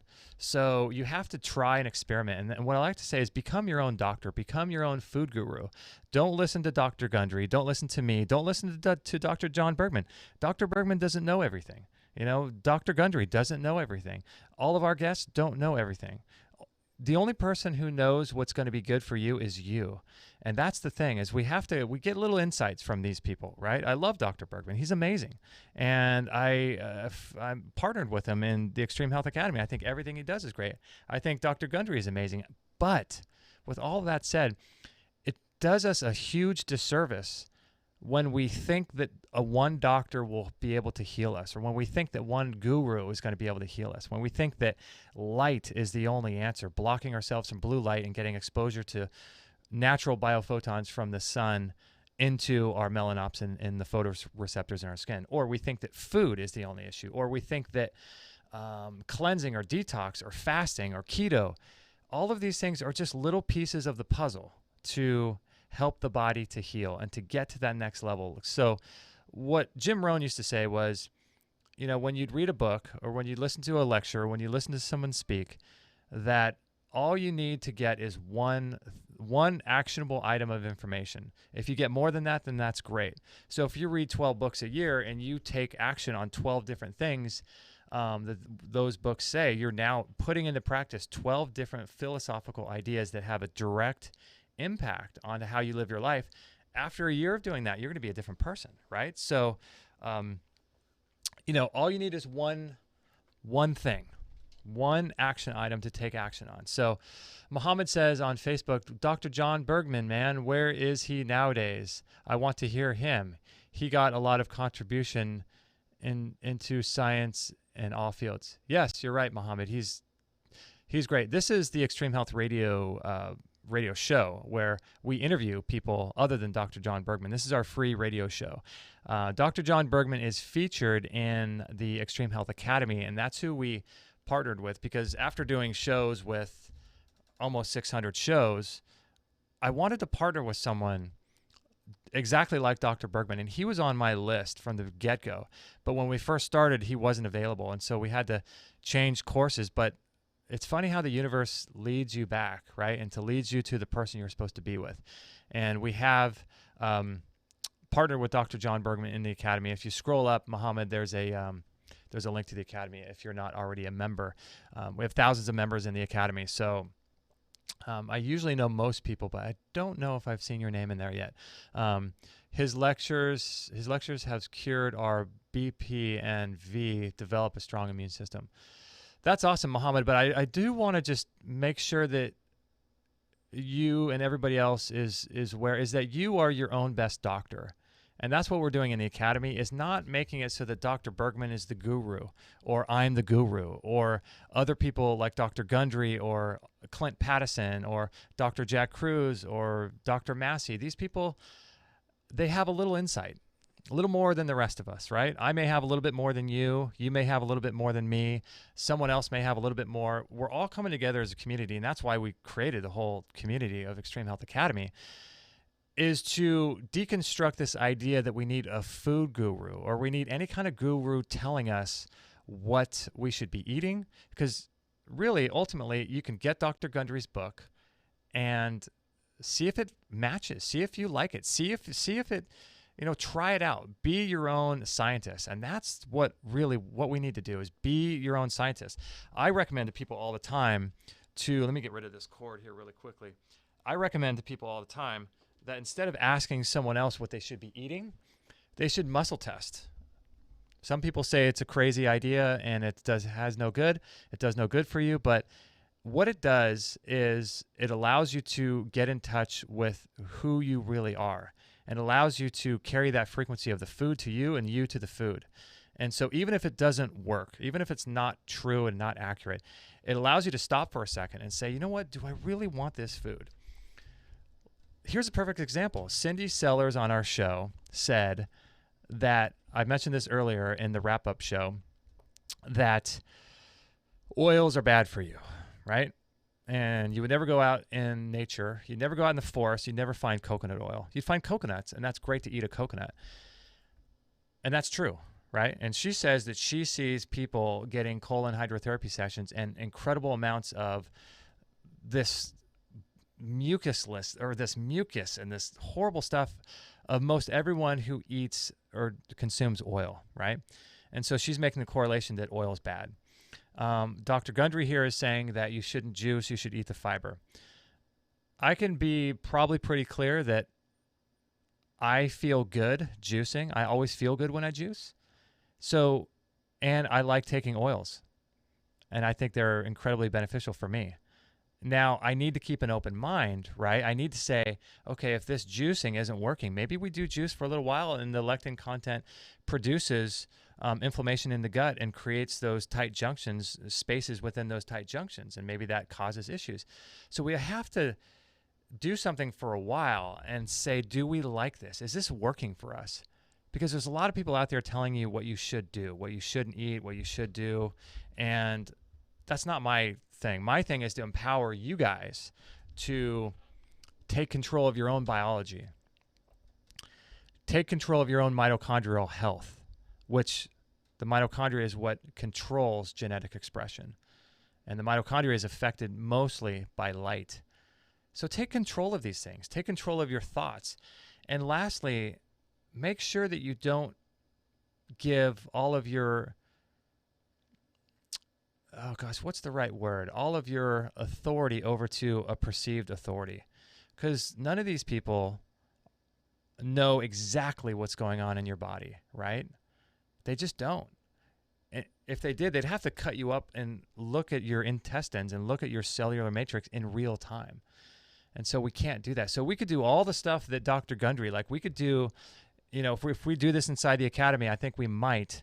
If many of you want to do that, we'll do this. So we'll do like a 30-day program inside the Extreme Health Academy, and we'll do his whole gut healing protocol. We'll do all of the things that helps to seal the gut. We'll do the keto, and then we'll do a whole thing on that. And if we were to do all of that, reduce the lectins, heal the gut, all of that, but at the same time, we were angry and upset, and we were mad at the world or whatever was going on, we're stressed out maybe from work, all of that we're doing there on the physical level is overridden by things that happen on the deeper spiritual level. So that's why it's so important to have multi-aspects, multi-layered approach. It's not just all physical. It's not just all biological food. That is just one part of the genome. The other part of the genome is the mitochondria, and that controls genetic expression. So then both of those two things are based in physical reality. Then you have the spiritual, emotional stuff. So that's why we're trying to bring all of this stuff together inside the academy to help give you guys actionable items that you can put into practice that really help you. And so, yeah, I hope you guys enjoyed that show. That was really cool. A couple of the, man, I just felt like that was just really a fun show, and I hope you guys enjoyed it a lot. Let me just show you guys the Extreme Health Academy if you guys want to check it out. Let me put it over there. And the coupon code for those that are interested is EHR14 if you want to check it out. And it's at Extreme Health Academy. I'll put a link down below. One other thing, too, that I want to let you guys know about is in the academy we're doing monthly challenges, and the challenges are free for everybody to join, but only the academy members can win the prizes. So we've given away like juicers, blenders, sauna. I mean, it's pretty incredible what we've given away as a prize, but you can only win those prizes if you're a member of the academy. So just want to let you guys know about that. So the academy is sort of our way of getting all of this information, the biohacks, the tips, all of this information that we talk about on Extreme Health Radio, and how do we apply it? Like, how does it actually apply to your life? You know, are there ways that we can actually put into practice these spiritual principles, these physical principles, these dietary principles? how can we all put this into practice? And then we have the community inside there also of people communicating to one another and sharing what's working for them. So, yeah, it's an awesome place. And it's only for those of you that are really serious. You know, it's not for those of you that already have good health and, you know, just looking around, just kind of not interested, just kind of mildly curious. This is for people that really want to take your health to the next level. Like, you know, you really want to start putting into practice things that are going to take your longevity maybe to 150, right? That's what I want. I'd love to go to 150. That'd be amazing.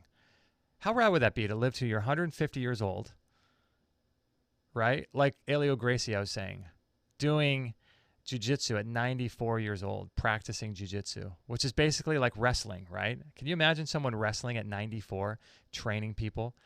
And so that's what we're after, is to live a long time in a young, healthy, strong, supple body that has energy, that sleeps great, that has proper hormone levels, that has great digestion, has a high sex drive. This is what we want at 70, 80, 90 years old. And the only problem is that we're just not taught how to do it. We kind of come into this world, into this toxic world, and we kind of just, no one ever tells us how to live. And, you know, so it's really important, I think. I think this stuff should be taught in schools. I don't care about any particular diet.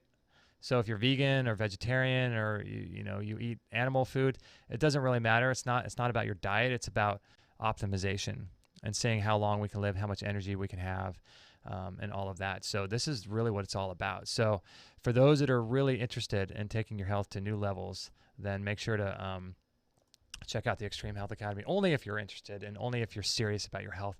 And that code EHR14 is going to get you a free 14-day trial. And I also wanted to show you too something on our homepage. For those that are still watching, could you do us a favor and make sure to subscribe to us on YouTube?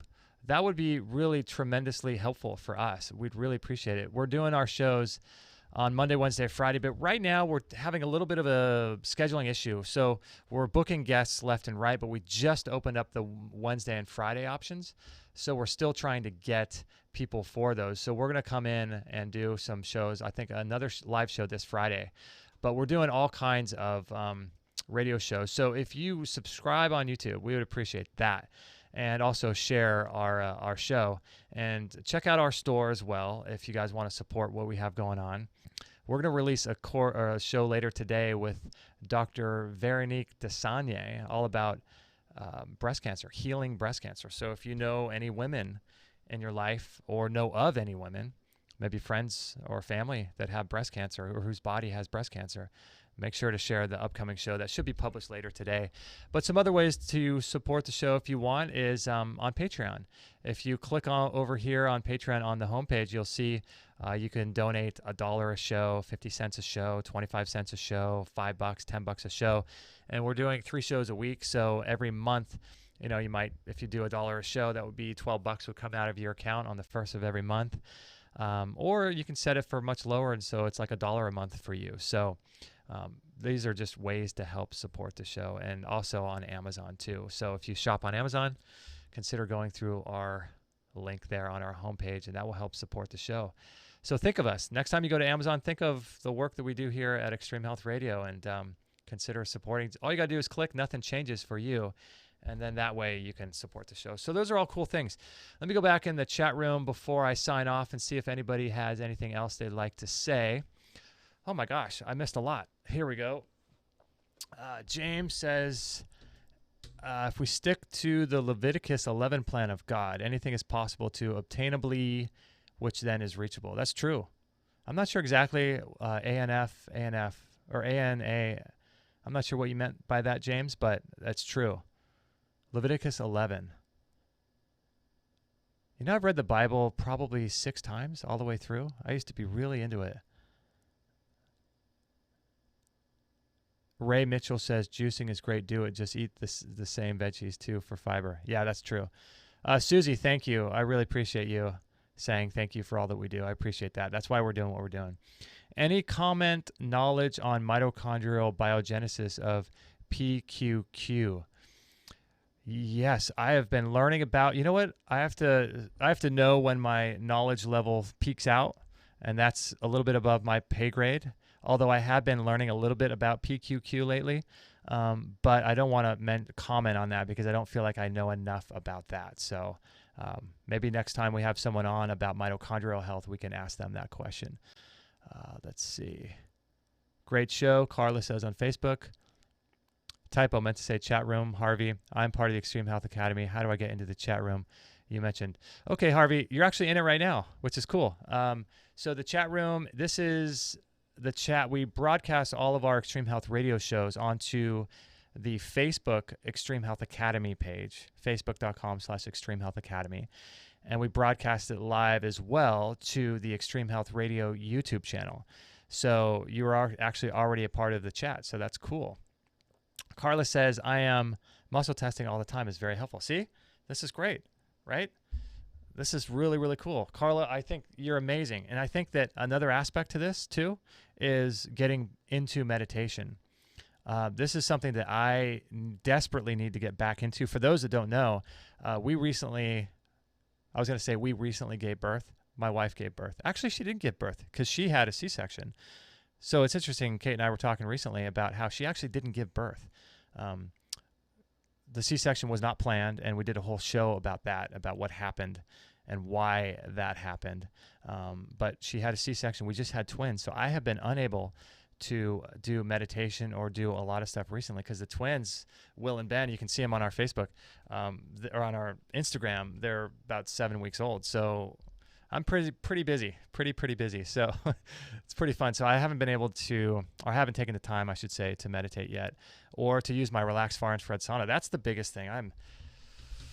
Oh man, I love my sauna sessions, and I've done one sauna session in the last month since they've been here. So it's I really want to get back into my sauna sessions, man. All right, so there you go, guys. Thank you. Susie says congratulations. Thank you so much. Man, it's been amazing. Twins. It's so full on, but so amazing and rewarding at the same time. LF says, what do you think of infrared mats? I'm a big fan of them. I'm a huge big fan of them. We sell the biomat on our store. If you go to there, let me put a link in the chat room if you're interested in it. We sell the biomat because we have one. extremehealthradio.com. It's always funny how, right, when people, I always mention this, but it's like guys cannot multitask. You ever notice that? Like they can't talk and type at the same time. Maybe women can do that. I don't know. But I put a link to the to the store, and the biomat is there. I love it. There's something weird going on with the biomat, though, I have to say. It's very strange, and I don't get this with anything else, because we have a PEMF mat as well that emits pulsed electromagnetic field. That's also in our store. It's called the IMRS 2000. That one, it's a low-dose magnetic frequency field that pulses through your body, depending on what time of day it is. Really complex mat. But the biomat uses far infrared light that heats up through two crystals that are in, like 30 pounds of crystals are in this half-fold mat that we have. And the crystals are amethyst and tourmaline. So you had the far infrared light going through those crystals, and it's just a phenomenal experience. But what's weird is that you lay on the mat, and you sort of just lay there, and you don't feel anything. You just think, oh, this is like a heating pad, no big deal, right? But then something happens to me. It seems like every time about the 20-minute mark where I sort of fall into that meditation sleep, that alpha wave, I'm just kind of gone, and I feel like I just get transported to some other dimension. It's the most bizarre thing, and it's happened on many, many occasions using that biomat. And what's cool about those mats like this, I'm really a big fan of these mats, because whether it's the PEMF mat, because you can do multiple things on it. You can do your stretching on it. You can sleep on it. You can, plug it into your car. You can read. You can do meditation on it. You can use it in so many different ways, which is cool. So I'm a big fan of those mats that we have in our store. Let's see any final questions on Facebook here. Harvey says, okay, yeah. Cool. Great show. Thank you very much, Carla. We really appreciate that. I love doing live shows. It's so cool when you guys type comments in, because then I can see what you guys are into, what you're learning about. The other day I learned about some product from Amazon that helps to clean the air from one of you guys. And I forgot who said it, but I saved it as part of the show notes for, this was part of the after show that we did with Rhea Carlson about bee venom therapy. And I haven't produced it yet on the website. The show notes and all the links that we put will go into the actual show page on our website. So, but yeah, just learning all kinds of cool stuff from you guys in the chat room too, because we all just know different things, like, I may know more about light than you, but you know more about, lectins than I do, so it's, this is the power of community. I think this is the great thing about coming together and supporting each other. This is why we do the Academy. I mean, we have our forum in there for people to share and encourage each other. Because I don't know about you guys. Do you guys feel like this? Like, do you guys feel like you're the only one amongst your friends and family that eat the way you eat and live the way you live? If you feel like that, comment in the chat room, because I want to know that I'm not the only one. Because my friends and family think I'm nuts. Absolutely crazy. I'm sure of it. And don't understand where I'm coming from, don't understand anything about it. And in fact, they just sort of ignore me. And so it's like LF says, yes. Oh my gosh. It's sort of a weird experience, right? Because you're living this it's like a double life almost, right? Because with me, when I first got into raw food, for those that don't know, I was a raw food vegan for 7 years, from 2003 to 2010. And I was learning so much information. I would listen to podcasts like this. I became a member of the Best Day Ever. That's one of the best things about membership websites, is that you can really dive in and consume so much content. And I was consuming so much content, I was learning so much that I couldn't bring it to myself to share with them, because I would see people going through, cancers or something, and I love them so much. I'm like, oh my gosh, like, you don't have to go through this chemotherapy and this radiation. There's natural cures to cancer. But that concept is so far removed from the average mindset that they look at you crazy, and you have to really back up everything you're saying, and then they're closed-minded, and it just becomes this whole bizarre thing. Yeah, LF says, yeah, they think I'm weird too. Yeah. I'm sure my friends and family think I'm nuts. I'm a Beans, bought the sauna from you about 3 years ago. Oh, no way. That's cool. Have you been using it? The Relax Far and Spread sauna? I hope you've been enjoying it.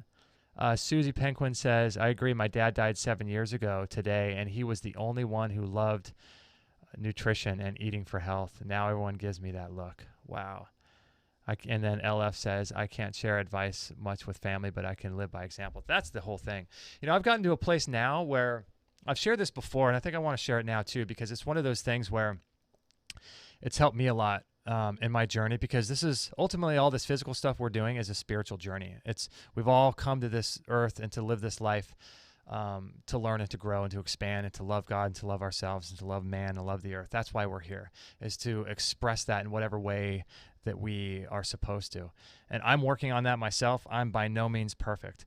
But one of the things that I gave up a long time ago was telling people how they should eat and what they should do. Even my friends and family, like right now, my mom is going through I don't even want to say the word, because I don't even like using words that give a fear into them. So she has a few extra cells in her breast. I will say that, right? So that's why we don't use the C word, because that gives it power, right? She has a few extra cells in her breast that are there to teach her a lesson. But she did chemotherapy and not radiation, but chemotherapy. And so I'm going through this right now with her. And so one of the things that through my own spiritual journey, I'm doing my best, and I'm sure you guys are the same way, right? Is to give up this idea that we need to help everyone and to be the savior of everybody. We got to give that up. We can't continue to feel like we're responsible for everybody else's health. We're responsible for everybody else's lack of health. We're not that way. That's not why we're here. We're here to help enlighten them. And like in the Bible, I mentioned I used to read the Bible a lot. There's, a lot of people say, well, if God wants to save everyone, but he doesn't, what about the guy in Africa who doesn't know anything about Jesus? Well, there's a verse somewhere in the book of Acts or in the book of Revelation, I forget, but it talks about how God gives light to every man, right? And what he does with that light determines whether or not God will give him more light. So they'll eventually open up and become a Christian or see Jesus as who he was or whatever, right? So that's kind of the same thing in this way, is that we're not there to change anybody else's diet or outcome. That's really not why we're there. We are there to shine a light and to live by example. And you are just a secondary character in their life. That's one of the things we have to remember, is that in everybody else's life, we're the background characters. They're the stars, right? So in their life, you're just a secondary character. And for some reason, they've attracted you into their life, right? So the best thing you can do is be an example and not try to change other people, no matter how much we love them. I mean, I have such a great relationship with my mom. We're like best friends, but she's choosing to do something that I would never do in a million years, go through chemo. And I shouldn't say that. I don't think I would. Logically, I wouldn't, right? But it's one of those things where, as someone who's in a family, I'm lower down on the rung on the ladder that she is. She's my mom, so I don't get to tell her about how she should live her life. I support her in whatever she does. So if she wants to experience the pain and the agony that is chemotherapy, then she gets to experience that. You know, she went through chemotherapy, radiation, and a bone marrow transplant and surgery in 1995, and she's still alive. So who am I to say that chemotherapy kills you? She's still alive. So if anyone should be championing medical dogma and medical practice and medical protocols, it should be me, because I have a living example in my own life of someone who went through chemotherapy and lived, and that was 23 years ago, and she's doing pretty darn good for all that she went through. So it's not my role to tell my parents or my grandparents or anybody above me in the family tree, in the family line, how they should live their life. My job is to support them and to be an example to them and to love them. That's it. That's all. And so, you know, it's one of those things where we honor those that came before us and respect those that come after us, you know? And so it's really important to not be that way. And so one of the things I learned, it's called Cartman's Triangle, Cartman's Drama Triangle, and it kind of ties into Freud's work a little bit, but they talk about there's three different positions. And I mentioned this in one of our last shows. There's three different positions that most people live their lives in. The three different energy fields. One is the victim, the other is the helper, and the other is the persecutor. So you see this a lot, right? Where people are victims about everything. They're victims they're woe is me, I can't get anything done. All these external forces are causing me to not be able to do something. That's a victim. Circumstances are beyond my control. I can't change anything. That's a victim. The helper is the role that I fall into as well. We kind of slide in between some of these, and some of these might make up 80% of our energy field that we live in, and then there's bits of the other one. But the helper is where I fall in. We're trying to help everybody, trying to help this person do that, and someone heal. I'm trying to help everybody, right? And then there's the perpetrator, and that's the guy that's like, yeah, I'm a Bean says professional victims. Totally true. And so the other energy field is the perpetrator, and that's the guy that he's the Johnny Cash, middle finger to society. I don't care the Eminem, I don't care what you say or think. I'm doing my thing, and whatever happens, happens. Destruction comes, be that as it may, right? That's the perpetrator.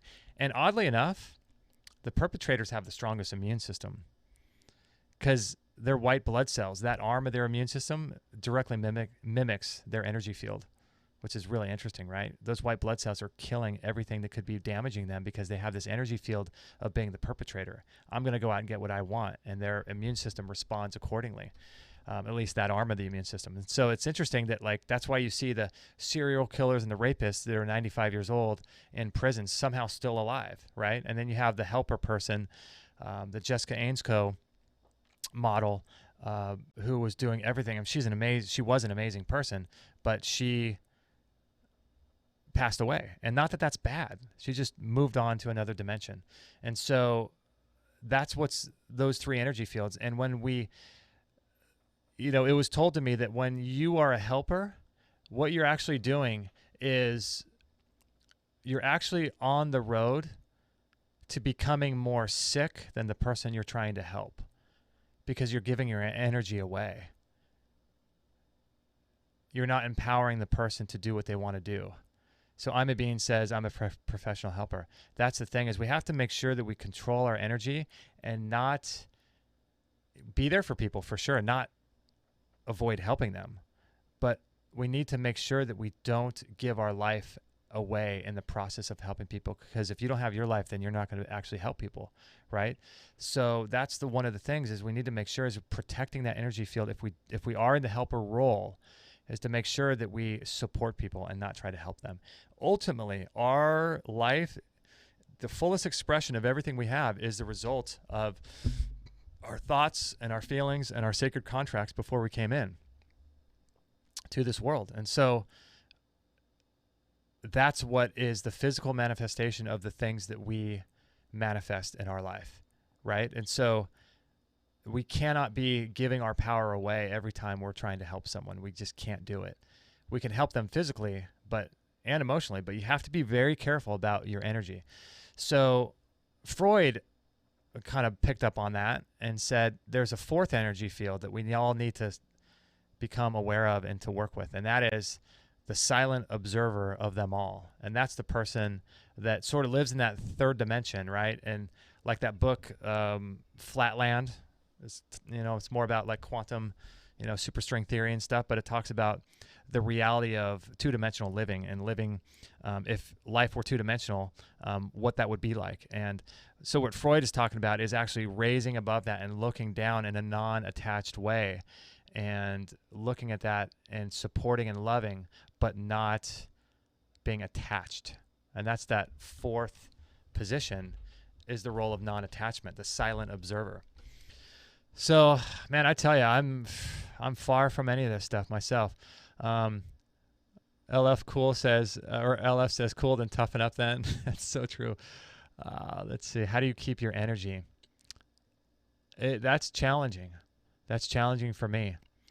For me, I try to, when I'm in the moment, I try to just breathe through it and realize and tell myself, like, if something's happening, like if I'm going to be late to something really important, like let's say I had a job interview and I was going to be late to it, and that was my first impression, and you really wanted this job, and you're thinking, oh man, if I get this job, that means I'll have this position, and if I have this position, then I will be able to move up in the company, and then I can go to this other company, and I can establish a career in XYZ, right? And it all starts with getting in at this job that you really want, right?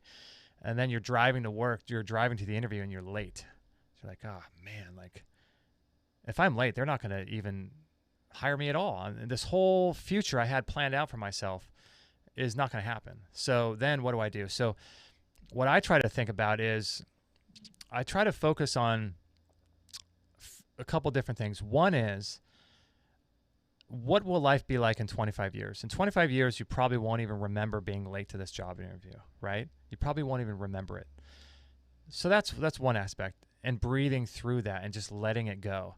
And then the other aspect is detaching yourself from all of this and realizing that it's really about the process of who you become instead of what job you get, right? So who you are.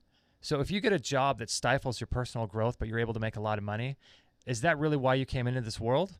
Or if you don't get that job, you're late, they think you're an idiot for not being on time to your interview, but you get another opportunity and doors open for you to pursue a completely different path that allows you to grow spiritually and emotionally, and be the fullest expression of who you're supposed to be.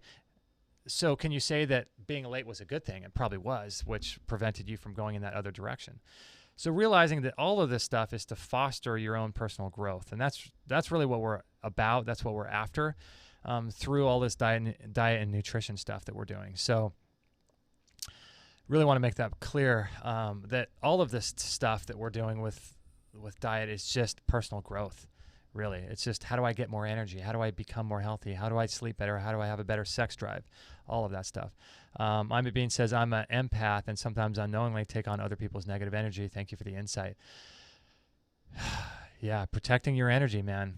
You know what I like to do? I like to do the Qigong course that we have in our store from Tristan and Peter. That's really cool for protecting your energy. It's like a 10-minute, it's like a series of videos of how to do Qigong. It's like a moving meditation, but I like it because it allows you to do 10 minutes in the morning and 10 minutes in the evening. And part of the exercises is grounding and reconnecting with yourself and then protecting your energy. And I think that's really, really been helpful for me. Also, I think it's important to be neutral, which is balance. Easier said than done. Yeah, I mean, it's said that all suffering comes from attachment, right? And it's been said to, don't be for or against anything. But that's a logical fallacy, because if you're to tell someone not to be for or against anything is actually being for something, because you're telling them what to do. But the overall concept, if you look through the logical inconsistencies of a statement like that, is actually pretty good, to not be for or against anything. Imabine says, I'm going to order the Qigong through you. Yeah, it's in our store. It's actually, I think we linked to it from our homepage too. It's a good course. I really like it because it's grounding. If you really, let me just put a link to our website so it makes it easier, extremehealthradio.com. We've had Tristan on the show a few times. I think we've had Peter Ragnar on the show too, and it's a beautiful course. And you know what's cool about it too is that you can optimize it too. So if you were to actually do Qigong, I see a lot of people live in different areas that don't allow them to do this, but if you were to optimize the Qigong course by standing outside, watching the morning sun, getting those biophotons, the first rays and frequencies of the sun while you're doing Qigong in your backyard and doing a meditative practice. I haven't even done that yet, but when I have done it outside, and I have meditated outside too, and doing everything outside enhances the process of these things. So I really like that Qigong course, but you don't even need that. You can just do meditation, or you can focus on your spiritual work. I think that's really what it comes down to. Okay, Harvey says, thank you so much for your shows and Extreme Health Academy. I'm learning so much. That's awesome, Harvey. I really appreciate that. That's cool. Really, really appreciate that. All right, guys, this has been 2 hours. It's been a lot of fun. We're going to do another show, I think, on Friday, a Free For All Friday show. We haven't really figured out how to do that yet, so we're going to do our best. We're going to do that with Kate and myself, and we're going to be on doing that show. So hopefully you guys enjoyed that. Make sure to go pick up the Plant Paradox book, and if you are an Academy member, let me know. And if you're interested in doing like a 30-day gut reset program together, like I could upload videos, Kate and I, we could do live stuff. That might be kind of cool, right? And just talk about what we did that day, how we feel. Like maybe, if you're going through this with us, maybe you say, hey, I cheated and I had some gluten and man, I really feel bad. Or, like we can all come together as a group and go through something maybe live and in real time. So it might be kind of cool. Oh, Susie, cool. You remember. You'd be happy to try. Yeah, that would be cool. I wonder if we could get together like a series of supplements that we could all go through together. That might be kind of interesting too. Put the thinking cap on for that. Maybe you guys, if you could give me some ideas, maybe send me an email, Justin at Extreme Health Radio, and let me know some ideas of a cool 30-day program that we could go through. I'd actually probably go through it for longer, but for the sake of the Academy and keeping videos short and concise, maybe we do a 30-day program, but I have to come up with a good way to do it. I think we could do something really cool in the Academy for that with our members, do like a live thing every day. Have to consider that. So yeah, thanks guys. All right, so don't forget to visit our sponsors today, which is the Juve Red Light Therapy. Make sure to check that out and listen to our shows that we've done with Dr. Jack Cruz about light. Man, they will really open your eyes up to the frequencies and light. And we're going to do a show with the founders of Juve. They're local here in our area. As you saw, I have a Juve and I love it, love it, love it. Red light therapy and light in general has been a topic of mine, a focus of me for the last few years. So I'm really happy to be promoting this Juve Red Light, as well as the MitoLife DHA. Now that helps to increase the mitochondrial function and the voltage in the body. And it is probably the most important substance you could be taking, because it allows you to hold on to light more, and it allows you to have incredible levels of health. And this DHA product is an algae-derived infused with astaxanthin. So it's really an incredible product to take for your nervous system, for your brain health. And it's my go-to product. So I love the Symbiotica, and EHR gives you a 15% discount if you want to do that. So anyway, thank you guys for your support on Patreon, your support through our Amazon link, signing up to our newsletter, rating us on iTunes, subscribing on YouTube, all of that stuff. You guys are awesome. Love you guys so much. We are going to be back on Friday for another show, and that will be a lot of fun to do. And let's see, is there any shows? Don't forget, visit our homepage for upcoming guests. All right, guys, this has been 2 hours of just a ton of fun. So we love you so much, and let us know if we could ever help, if we can help you in any way, improve your health. That's what we're all about here in the Extreme Health Radio world. So love you guys, and we'll talk to you very, very soon. No material on this blog is intended to suggest that you should not seek professional medical care. Always work with qualified medical professionals, even if you educate yourself in the field of live food, nutrition, and alternative medicine. I'm not a doctor, nor am I offering readers medical advice of any kind. None of the information offered here should be interpreted as a diagnosis of any disease, nor an attempt to treat or prevent any disease or condition. While information in this blog is discussed in the context of numerous conditions, it can be dangerous to take action based on any information in this blog or to start any health program without first consulting a health professional. The content found here is for informational purposes only and is in no way intended as medical advice, as a substitute for medical counseling, or as a treatment/cure for any disease or health condition, and nor should it be continued as such. Always work with a qualified healthcare professional before making any changes to your diet, prescription drug use, lifestyle, or exercise activities. This information is provided as is, and the reader/viewer assumes all risks from the use, non-use, or misuse of this information.